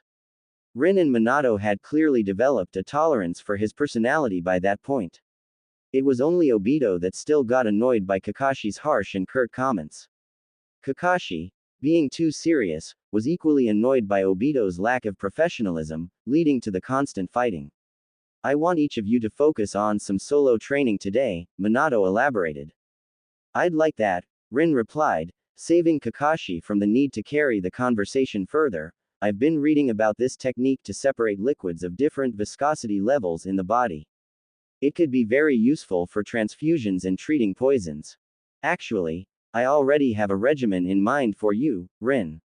While Kakashi should keep the physical training to a minimum today, this is a great opportunity for you to work on improving your stamina, Minato replied.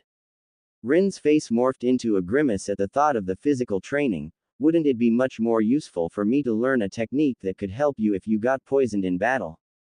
Nice try, Rin, Minato laughed, immediately seeing through her attempt to avoid physical training. Physical exercises are so boring, she groused, but there was a levity in her voice, and she even gave her sensei a smile for catching on. Rin wasn't stupid. She knew it was important to improve her physical fitness, but her passion for medical ninjutsu eclipsed other aspects of the ninja arts. Rin retained the proper amount of finesse in weaponry and stamina as befitting a chunin, but only did the bare minimum and devoted the rest of her time to medical ninjutsu. It was something her sensei had learned about her early on, and she was used to him nudging her to keep up with her physical training. Alas, such is the cruelty of the ninja world, Minato declared dramatically, holding a hand to his heart in mock pain, and Rin rolled her eyes in response. While most ninjas saw Minato as a kind but serious figure, those closer to him were witness to his occasional goofy side. Minato and Rin's humorous banter was a true juxtaposition to their futures that Kakashi grimaced at the contrast. Kakashi had to remind himself that this Minato still hadn't lost his students and still didn't have the weight of the village on his shoulders.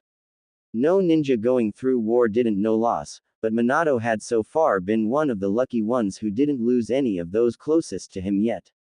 You know nothing of the true cruelties of the ninja world, sensei. Well, in that case, I better get back to reading since you won't let me work on this, Rin joked and emphasized the you, with a faux glare at the blonde. At least I can fully study the theoretical part now and start practicing later. I'll leave you to it then. Minato laughed and sat down next to Rin, and directly under Kakashi, before taking out a scroll and settling in to read himself. Curious, Kakashi peeked down to look and could make out the advanced Fuinjutsu information and red whirlpool at the blank space at the bottom, marking it as an Uzumaki scroll. Kakashi knew enough about Fuinjutsu to recognize that the information was regarding sealing large amounts of chakra. While it was not the Death Reaper seal, it appears that his sensei was studying means to seal tailed beasts at this time. It was definitely his love for Kushina driving him to research this topic. Knowing his sensei, he wanted to be at hand to help her if anything went wrong. Curious, Minato, who had sensed Kakashi's lingering gaze, asked with amusement. Just as Minato did, Kakashi often took a glance at what his sensei was reading. However, he only ever showed an active interest when his sensei was studying ninjutsu, never Fuinjutsu.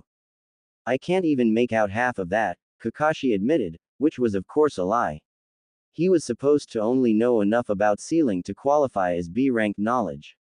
Even with that, he had never really discussed Fuinjutsu with his sensei till after Rin's death.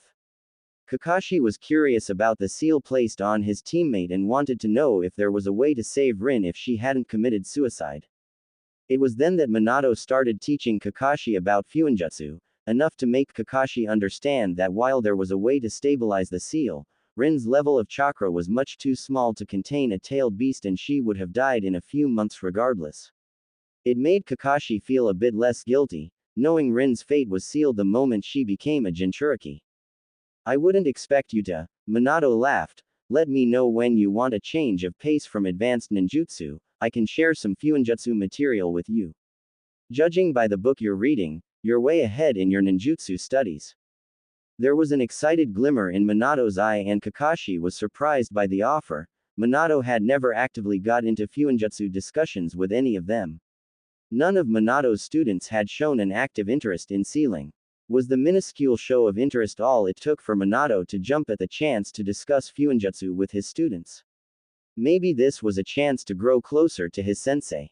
I'm stuck on how to add nature to the Rasengan, Kakashi stated instead. I tried to go by feeling, but the Rasengan is the epitome of shape manipulation. I think a more academic approach will better allow me to move forward. Minato had taught Kakashi the Rasengan in the hopes that his student might help him complete the famed jutsu. Any theories? Minato asked curiously. Unfortunately, Kakashi had never brainstormed with his sensei on possible approaches, choosing to do it all by himself. Chidori was born out of those efforts instead. Now that he knew how to bypass the difficulty of performing high-level shape and nature manipulation with clones, maybe he should give his sensei the same hint he unwillingly gave Naruto about looking two ways at the same time. Instead, Kakashi shook his head. Not yet. Thus, this book, he refrained for now, knowing he must create a better opening into the topic. I'll leave you to it then. Minato nodded with a bit of disappointment, and went back to his scroll. The three ninja enjoyed the companionable silence that was interrupted with the occasional flip of a page, the gentle rustling of leaves and the chirping of birds in the distance. Obito's tardiness was allowing him to slowly get comfortable with his teammates' presence. After around an hour had passed, Obito finally arrived, running up to them, breathing somewhat heavily, but that didn't stop him from giving them a wide smile. Sorry I'm late, he shouted as he approached and waved a wand in the air. I had to help Miu Obakan with her groceries. On the way I dropped her eggs, so had to buy her a new batch. It was uncanny how much Obito reminded him of Naruto in that moment. It was interesting how two people who grew up without ever knowing the love of a parent could have such blinding smiles. Unlike with Rin and Minato, sitting with his teammates for the last hour better prepared him for Obito's arrival. He was pleased to note that his emotions were easily kept in check and inwardly enjoyed the irony that Obito's tardiness benefited him for the first time. When Kakashi didn't acknowledge Obito being late, there was some confusion. Kakashi knew he should have berated his teammate to stay in character, yet he couldn't bring himself to yell at Obito when all he wanted to do was ask for forgiveness. That's fine, Obito. Minato filled the silence instead, but was also looking up at Kakashi in confusion. Kakashi refused to acknowledge any of them, face still in his book. What trick are you playing, Bakashi? Aren't you going to lecture me about the rules or something? Unlike Rin and Minato, Obito was not the type to let things slide and was uncomfortable with the lack of familiar banter. I'm trying to finish this chapter, Kakashi bit out with annoyance from his perch, not even bothering to spare his team a glance. I'm almost done. Could you be quiet for a moment and let me concentrate? Or are you not capable of even that? His team seemed to relax at the familiar harsh rebuttal from the rule-abiding ninja. Even Obito's shoulders relaxed a fraction as he moved to reply when Minato spoke up, cutting the argument short. Let's leave Kakashi to his studies while I explain the training today. Minato intervened as Obito glared at Kakashi. I want to assign you some solo training. You each have some individual areas you need to improve on. Solo. Obito was obviously curious and decided to yell at Kakashi later, turning to give his sensei his full attention. Yes, Minato nodded. Since Kakashi is still recovering from his illness, I thought this would be a good opportunity to work on some individual skills. I already told Rin she'll be working on improving her stamina. You'll focus on some chakra control exercises and kaka. I know my chakra just fine, Obito complained, interrupting Minato. I want to work on the Phoenix Sage Fire Jutsu if we're doing solo training. It's not up for debate, Minato sighed at the complaint. First Rin, now Obito. Why couldn't his students just trust his judgment? But I want to get the jutsu down, I'm so close. Obito wasn't deterred. To prove his point, Obito ran forward, going through the signs of the jutsu and released the fire technique. Although the expected outcome of the jutsu was to have bullets of fire shoot out in a barrage, Obito's technique released misshapen spheres of various sizes. Some were so big that they collided and formed larger bullets. The various sizes gave each bullet a different speed, so instead of having a barrage of bullets head towards an enemy, they were faced with random balls of fire passing by at random rates. You really have improved, Minato encouraged him when he saw Obito's face fall in despair, Last time I saw you use the technique, most of the spheres collided and the jutsu fizzled out without making much distance. There will be more time to perfect the jutsu, but for today it's best if you improve your chakra sense. But I just need a bit more time with it, Obito whined. I almost have it. Improving your chakra control is what you need to get the jutsu down, Minato lectured. Rin, why don't you get started on some katas to warm up while I take Obito through the chakra control exercises, then I'll join you. Sure thing, sensei. Rin smiled and moved to the left side of the training field while Obito and Minato took the right side. Kakashi, grateful for the reprieve, closed his eyes, laid his head at the tree bark, and took a deep breath. Interacting with his teammates was harder than just observing them from afar. He was close to letting his emotions out and needed a moment to capture his breath again. After calming down, Kakashi observed his team from afar to get more comfortable around them. Rin was going through some basic taijutsu kata, and while her moves lacked power, she moved with the grace of hours of practice. Obito, on the other hand, appeared to be struggling with the exercises their sensei had given him, if his frustrated pout was any indication. His sensei was as calm as ever, guiding him gently as Obito tried the exercises again. When the aching in his chest was replaced with boredom of watching low-level training exercises, Kakashi went back to his book, flipping back 2 chapters. With all the commotion, he hadn't really focused and was mindlessly going over the pages. I really need to get my act together and stop wasting time spiraling. Refocused, he found himself getting lost in the familiar advanced ninjutsu theories and concepts. At one point, he moved to the ground and unsealed a scroll and pencil, noting down ideas of how to alter his chidori and other jutsu as he went along. Concepts regarding shape translated into various possible lightning forms, concepts regarding size morphed into ideas for tiers of strength, while concepts of area effects transformed to ways he could manipulate the terrain to his advantage. It was funny, but investing time in ninjutsu theory reminded Kakashi of the time before his life turned into one tragedy after another. A period in his life when he would spend most of his free time consuming knowledge on all topics, mainly ninjutsu. However, the constant hits to his psyche dissolved his passion for anything beyond fighting to protect future generations. His reading material was replaced with Jiraiya's novels as an escape from reality. Some of the possibilities he was drawing out weren't the first time these jutsu had occurred to him, but after Obito's death he had tucked his notes away for a later date that never came to be. Guess it took the weight of Konoha on my shoulders to rekindle my passion for knowledge. That was how Minato found him, sitting under the tree scribbling into a scroll passionately. Minato smiled fondly at the look of absolute concentration on his student's face and decided to leave him be.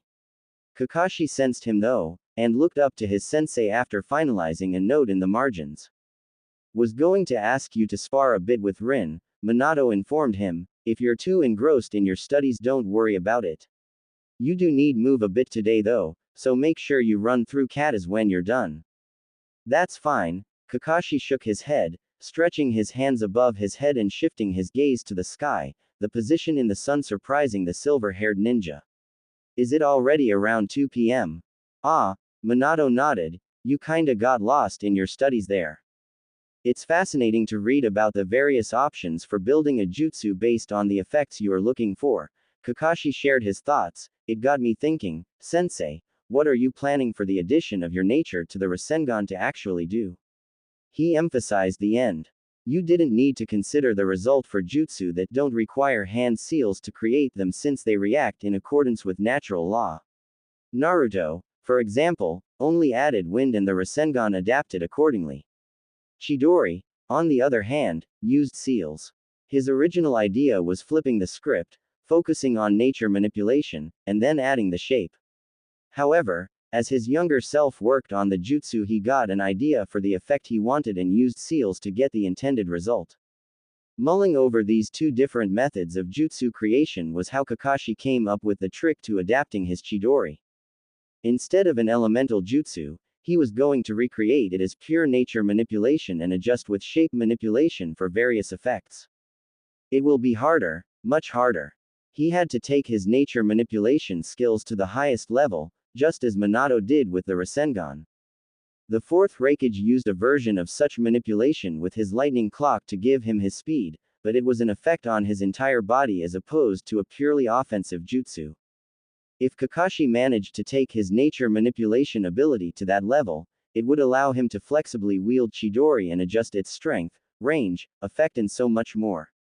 He would essentially be wielding lightning as an element, and not a series of individually executed jutsu. It made him curious to the thought process his sensei employed to create the epitome of shape manipulation. I never did tell you how I created the Rasengan, did I? Minato exclaimed with a smile, his joy infectious.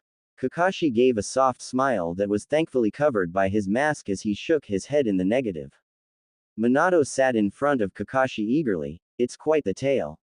It was during the Second Shinobi World War. I was on a mission in the hidden village of Rain and my squad ended up fighting Roshi and Han from Iwa. Have you heard of them? Yes, I was Jinchuriki. You fought both at the same time. Kakashi replied with a question of his own. He knew of the Jinchuriki, of course. Unlike his students' generation, Jinchuriki were common knowledge as there was a flee-on-site order for Jinchuriki during the war. With the Kyuubi attack, the academy removed the subject of Jinchuriki from the curriculum so young Shinobi didn't ask too many questions and protect Naruto's identity from his generation. While the third Hokage meant well, Kakashi thought it was overkill given that it could have resulted in ninja being caught unawares. Regardless, the fact that Kushina was the host of the Kyuubi was a well-guarded secret. Kakashi only found out after he was tasked with guarding Kushina during her pregnancy. It was surprising that most Konoha ninja didn't realize that Konoha possessed the Kyuubi as other hidden villages had Jinchuriki and they played a large part in building their strength. Most villagers simply believed that their status as one of the main hidden villages came from being the first village to be founded along with the residents of some of the most prominent clans and bloodline limits. They assumed Konoha didn't need a Jinchuriki to maintain the status quo. Kakashi, being a genius, knew there was more to it. Since Madara used the Kyuubi in the fight against the first Hokage, his younger self believed that Konoha had the Kyuubi stored away but not in a host. He just never had a reason to voice this opinion out loud, and knew that if he was correct, such knowledge would be classified as sensitive information. Kakashi wasn't going to betray Konoha. He wondered if others had come to the same conclusion and chose to remain silent as well. The revelation of Kushina's Jinchuriki status came as quite the shock to him.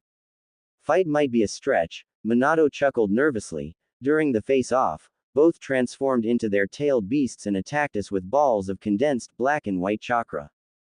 The technique was so dense that the ground under them began to get flattened into the shape of a crater. They call it the tailed beast bomb. Knowing that's not a jutsu that can be blocked, I used the flying thunder god to teleport the entire team out of harm's way. Even after we teleported far away, we could see the destructive power the jutsu created. It was like nothing I've ever seen before. It was a close call. You had to flee? Kakashi asked incredulously. He was used to ninja fleeing from his sensei, not the other way around. He vaguely cursed his younger self for not being interested beyond the jutsu. Yes, Minato nodded seriously. Jiraiya-sensei was with me and two other Jonin, but fighting against two Jinchuriki that had a solid relationship with their tailed beast would have definitely resulted in some casualties even if we did manage to win. Also, I was only 14. Sounds like the most sensible course of action. Kakashi placated him but internally snorted at the defensive tone his sensei took at the end. Who knew his sensei had some ego underneath all that kindness and down-to-earth personality? Anyway, that was the inspiration for the Rasengan. I wanted to create something that would counterattack the tailed beast bomb, Minato continued. That's a scary thought. Kakashi shuddered at the implication. While he never saw one personally, he heard the account of Jiraiya and later Tenzo. He could only imagine the level of destruction such a jutsu would do. Without a Jinchuriki in Konoha, if the Jinchuriki of our enemies joined the skirmishes more often, Konoha would be at a large disadvantage. Mentally he wondered how Kushina played a role in all of this but knew his sensei wouldn't bring her up. In fact, Kakashi noticed Minato tense lightly at the mention of a Konoha Jinchuriki. For less experienced ninja it would have gone unnoticed, but Kakashi was an experienced Jonin of Konoha. Exactly, Minato nodded and quickly shifted the topic away from Jinchuriki. I struggled with containing the chakra. The tailed beast bomb doesn't rotate, but Jiraiya-sensei gave me the hint that the easiest way to need chakra is by following the whorl on your head. I was desperate for anything at that point, but apparently I have two whorls, each in a different direction. I didn't think that was possible, Kakashi stated and nearly laughed at the crestfallen expression on his sensei's face.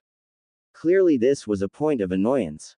That didn't help, Minato muttered, but then Jiraiya-sensei gave me a twin popsicle.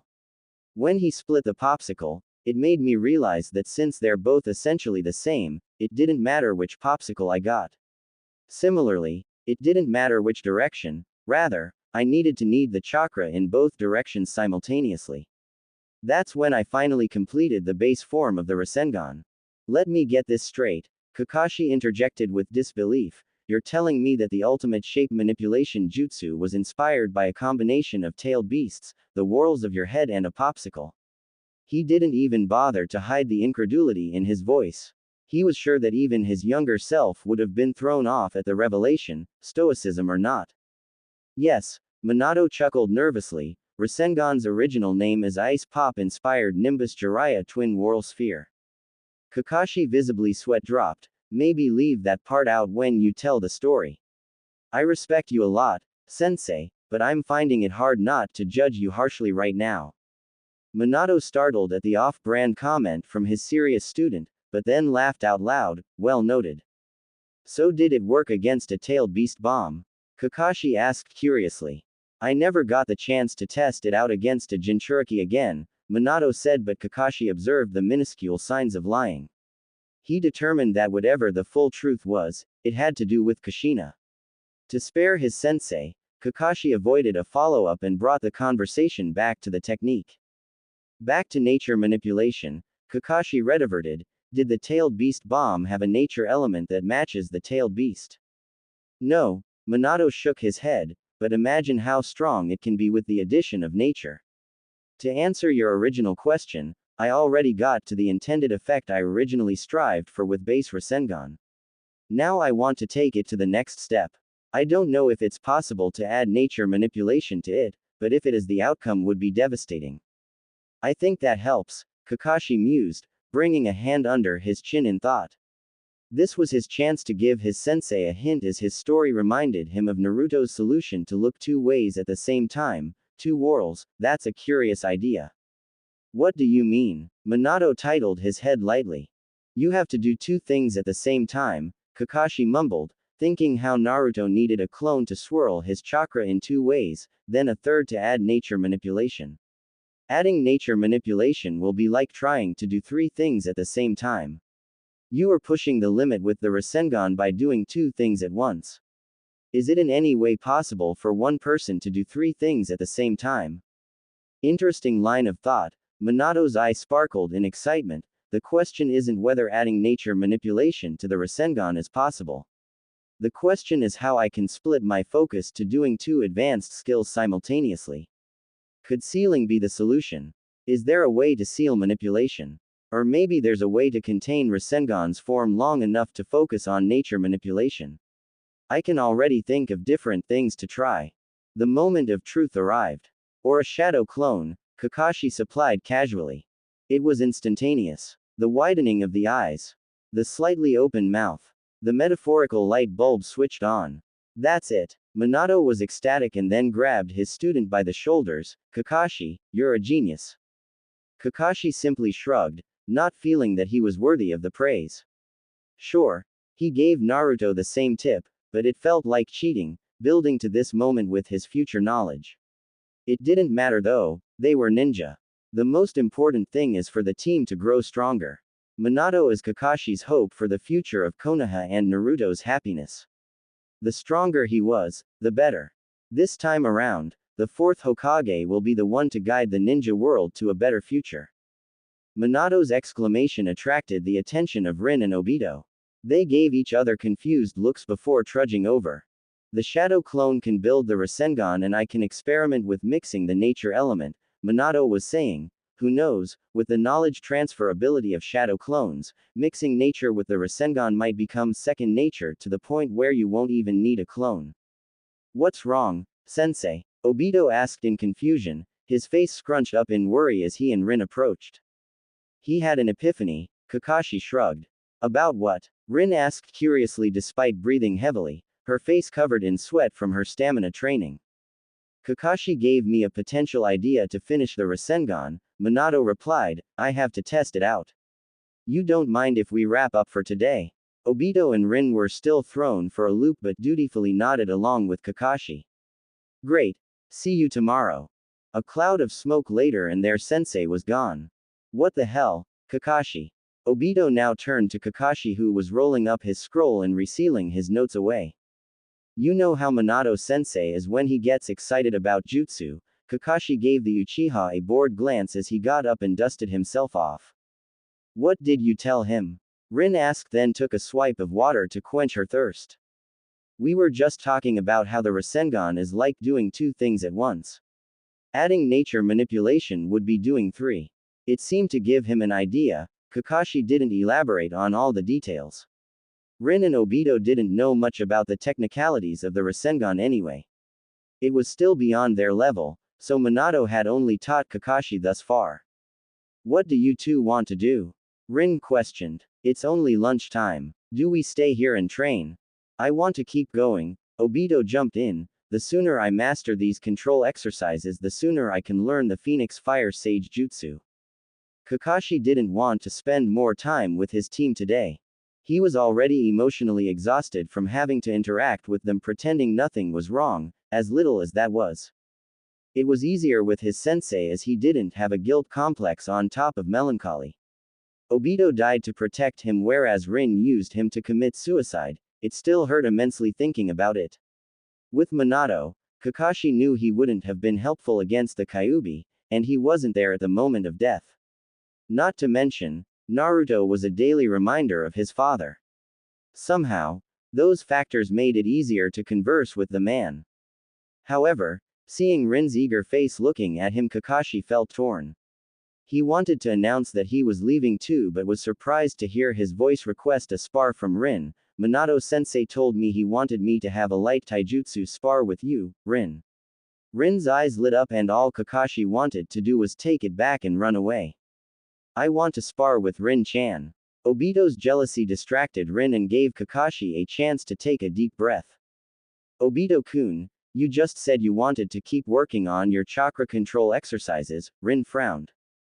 That's when I thought we're going to continue solo training, Obito whined. I don't want to be during boring chakra control exercises while you have fun sparring.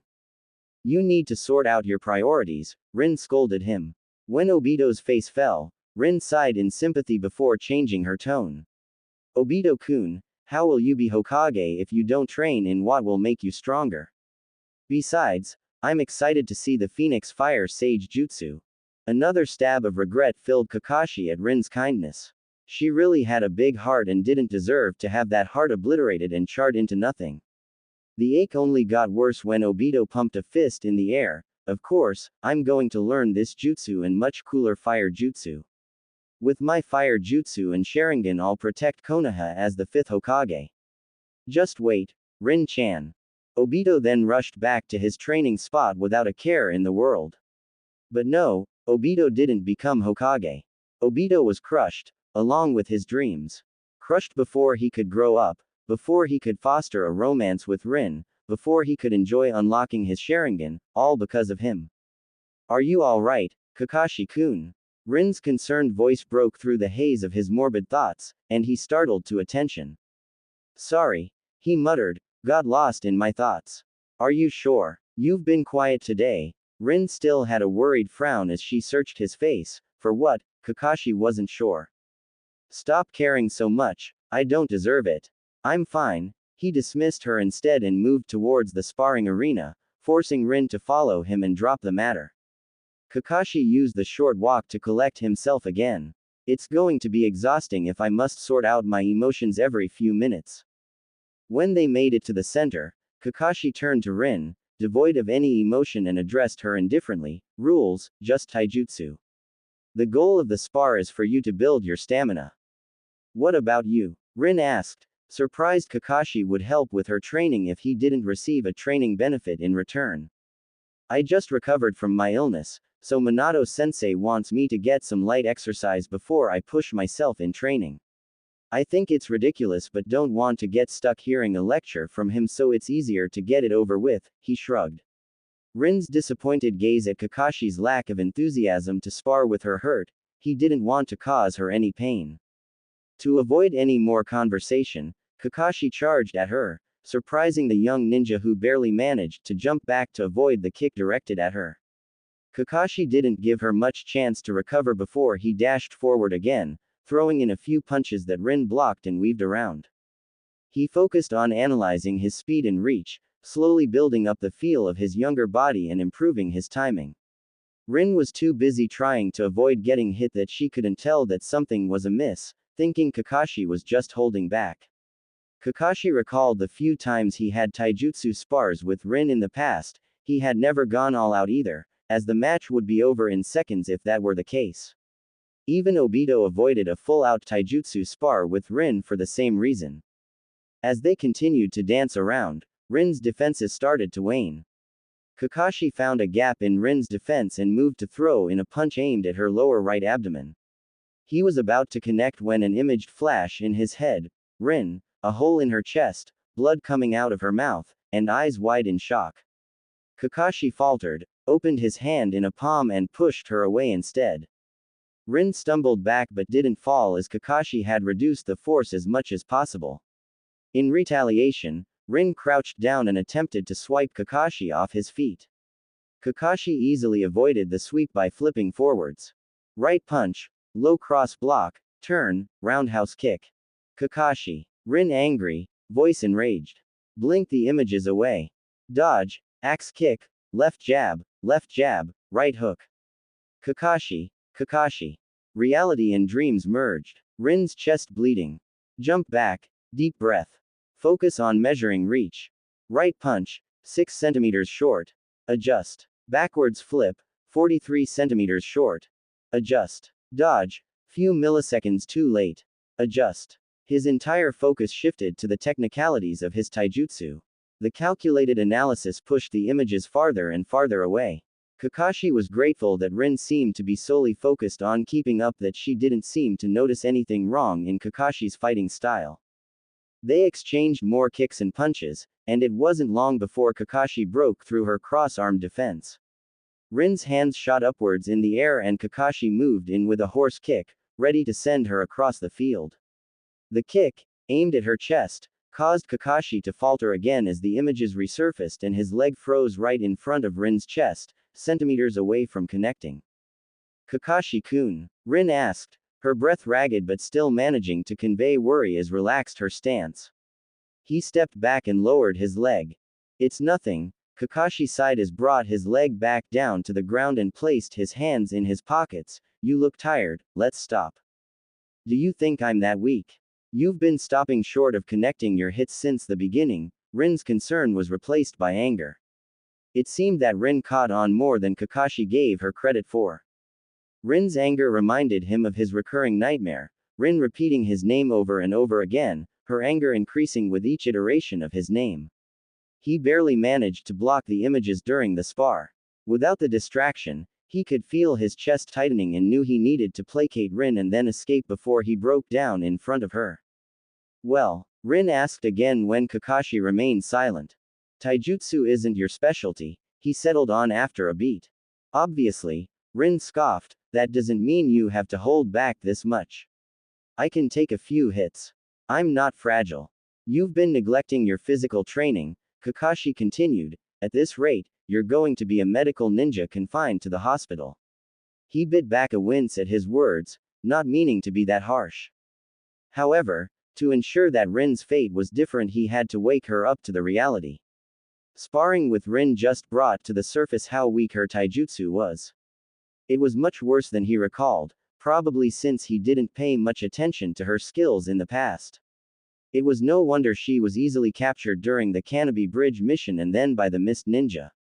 I have low Chunin level taijutsu skills, which is in line to the development of Chunin specializing in medical ninjutsu. Rin was clearly upset. Third clause of the medical ninja laws: no medic ninja shall ever die until they are the last of their platoon. Kakashi repeated the words verbatim. The yellow flashes are sensei, we're only going to be sent on harder and harder missions. If you can't defend yourself, then you'll only end up becoming a liability. Taijutsu is the foundational form of defense. I just want to protect my comrades. Rin bit the bottom of her lip in frustration. I constantly worry about one of you being hurt in a way that I don't know how to treat. I won't forgive myself if that happens. Imagine if we're at the front lines and you heal ninja after ninja as they're carried in from the battlefield. After healing a few, you've exhausted your chakra pool because your physical energy is low. Then, Obito comes in, injured.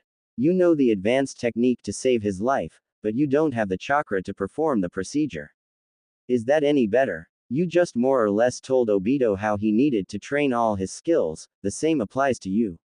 Rin's eye quivered and Kakashi was afraid she was going to start crying. He was already emotionally exhausted and wouldn't be able to handle a crying Rin. He needed to escape. Part of him felt guilty for upsetting Rin when all he wanted to do was shelter her.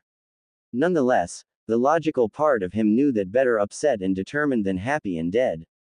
I won't let Rin become an easy target again. Rin took a deep breath and then gave Kakashi a nod. You're right. Kakashi nearly gaped at her. That was unexpected. He really underestimated Rin. She was stronger than he ever gave her credit for. He was so used to seeing Rin as someone in need of protection, especially after the promise he made to Obito. It seemed that he needed to reevaluate his perceptions. But Kakashi-kun, there are better ways to say things. Honestly, she gave him a small, exasperated smile. Whatever gets the idea across, he shrugged, still a bit put off. That's not how the world works. Rin laughed and Kakashi felt some of the darkness lift from his heart at the sound. I'm going to get back to stamina training. I have some things to think about and am not in the right headspace to spar again. Okay, I'm going to leave then, Kakashi replied succinctly, not trusting himself to say much more. He could finally leave. He raised his hands into the familiar seal of the body flicker jutsu and barely heard Rin thank him before he puffed away, and his apartment materialized. I'm the one that should be thanking you, Rin. Safe in the confines of his apartment, Kakashi closed the curtains and sank to the floor, his back resting at the foot of the bed. He brought up his knees close together, folded his arms to rest on top of them and dug his head inside. A wrangled sob escaped his throat, but he managed to temper it down. He hadn't cried since the fourth Hokage's death. By that point, Kakashi had lost so much that very few things could faze him to the point of tears. Rin. He never truly forgave her for committing suicide by his hand. It had traumatized him greatly. Still haunted his dreams even as an adult. Part of him hated her for that. Yet, talking to her and witnessing her kindness firsthand again, the only feelings that remained were heartache.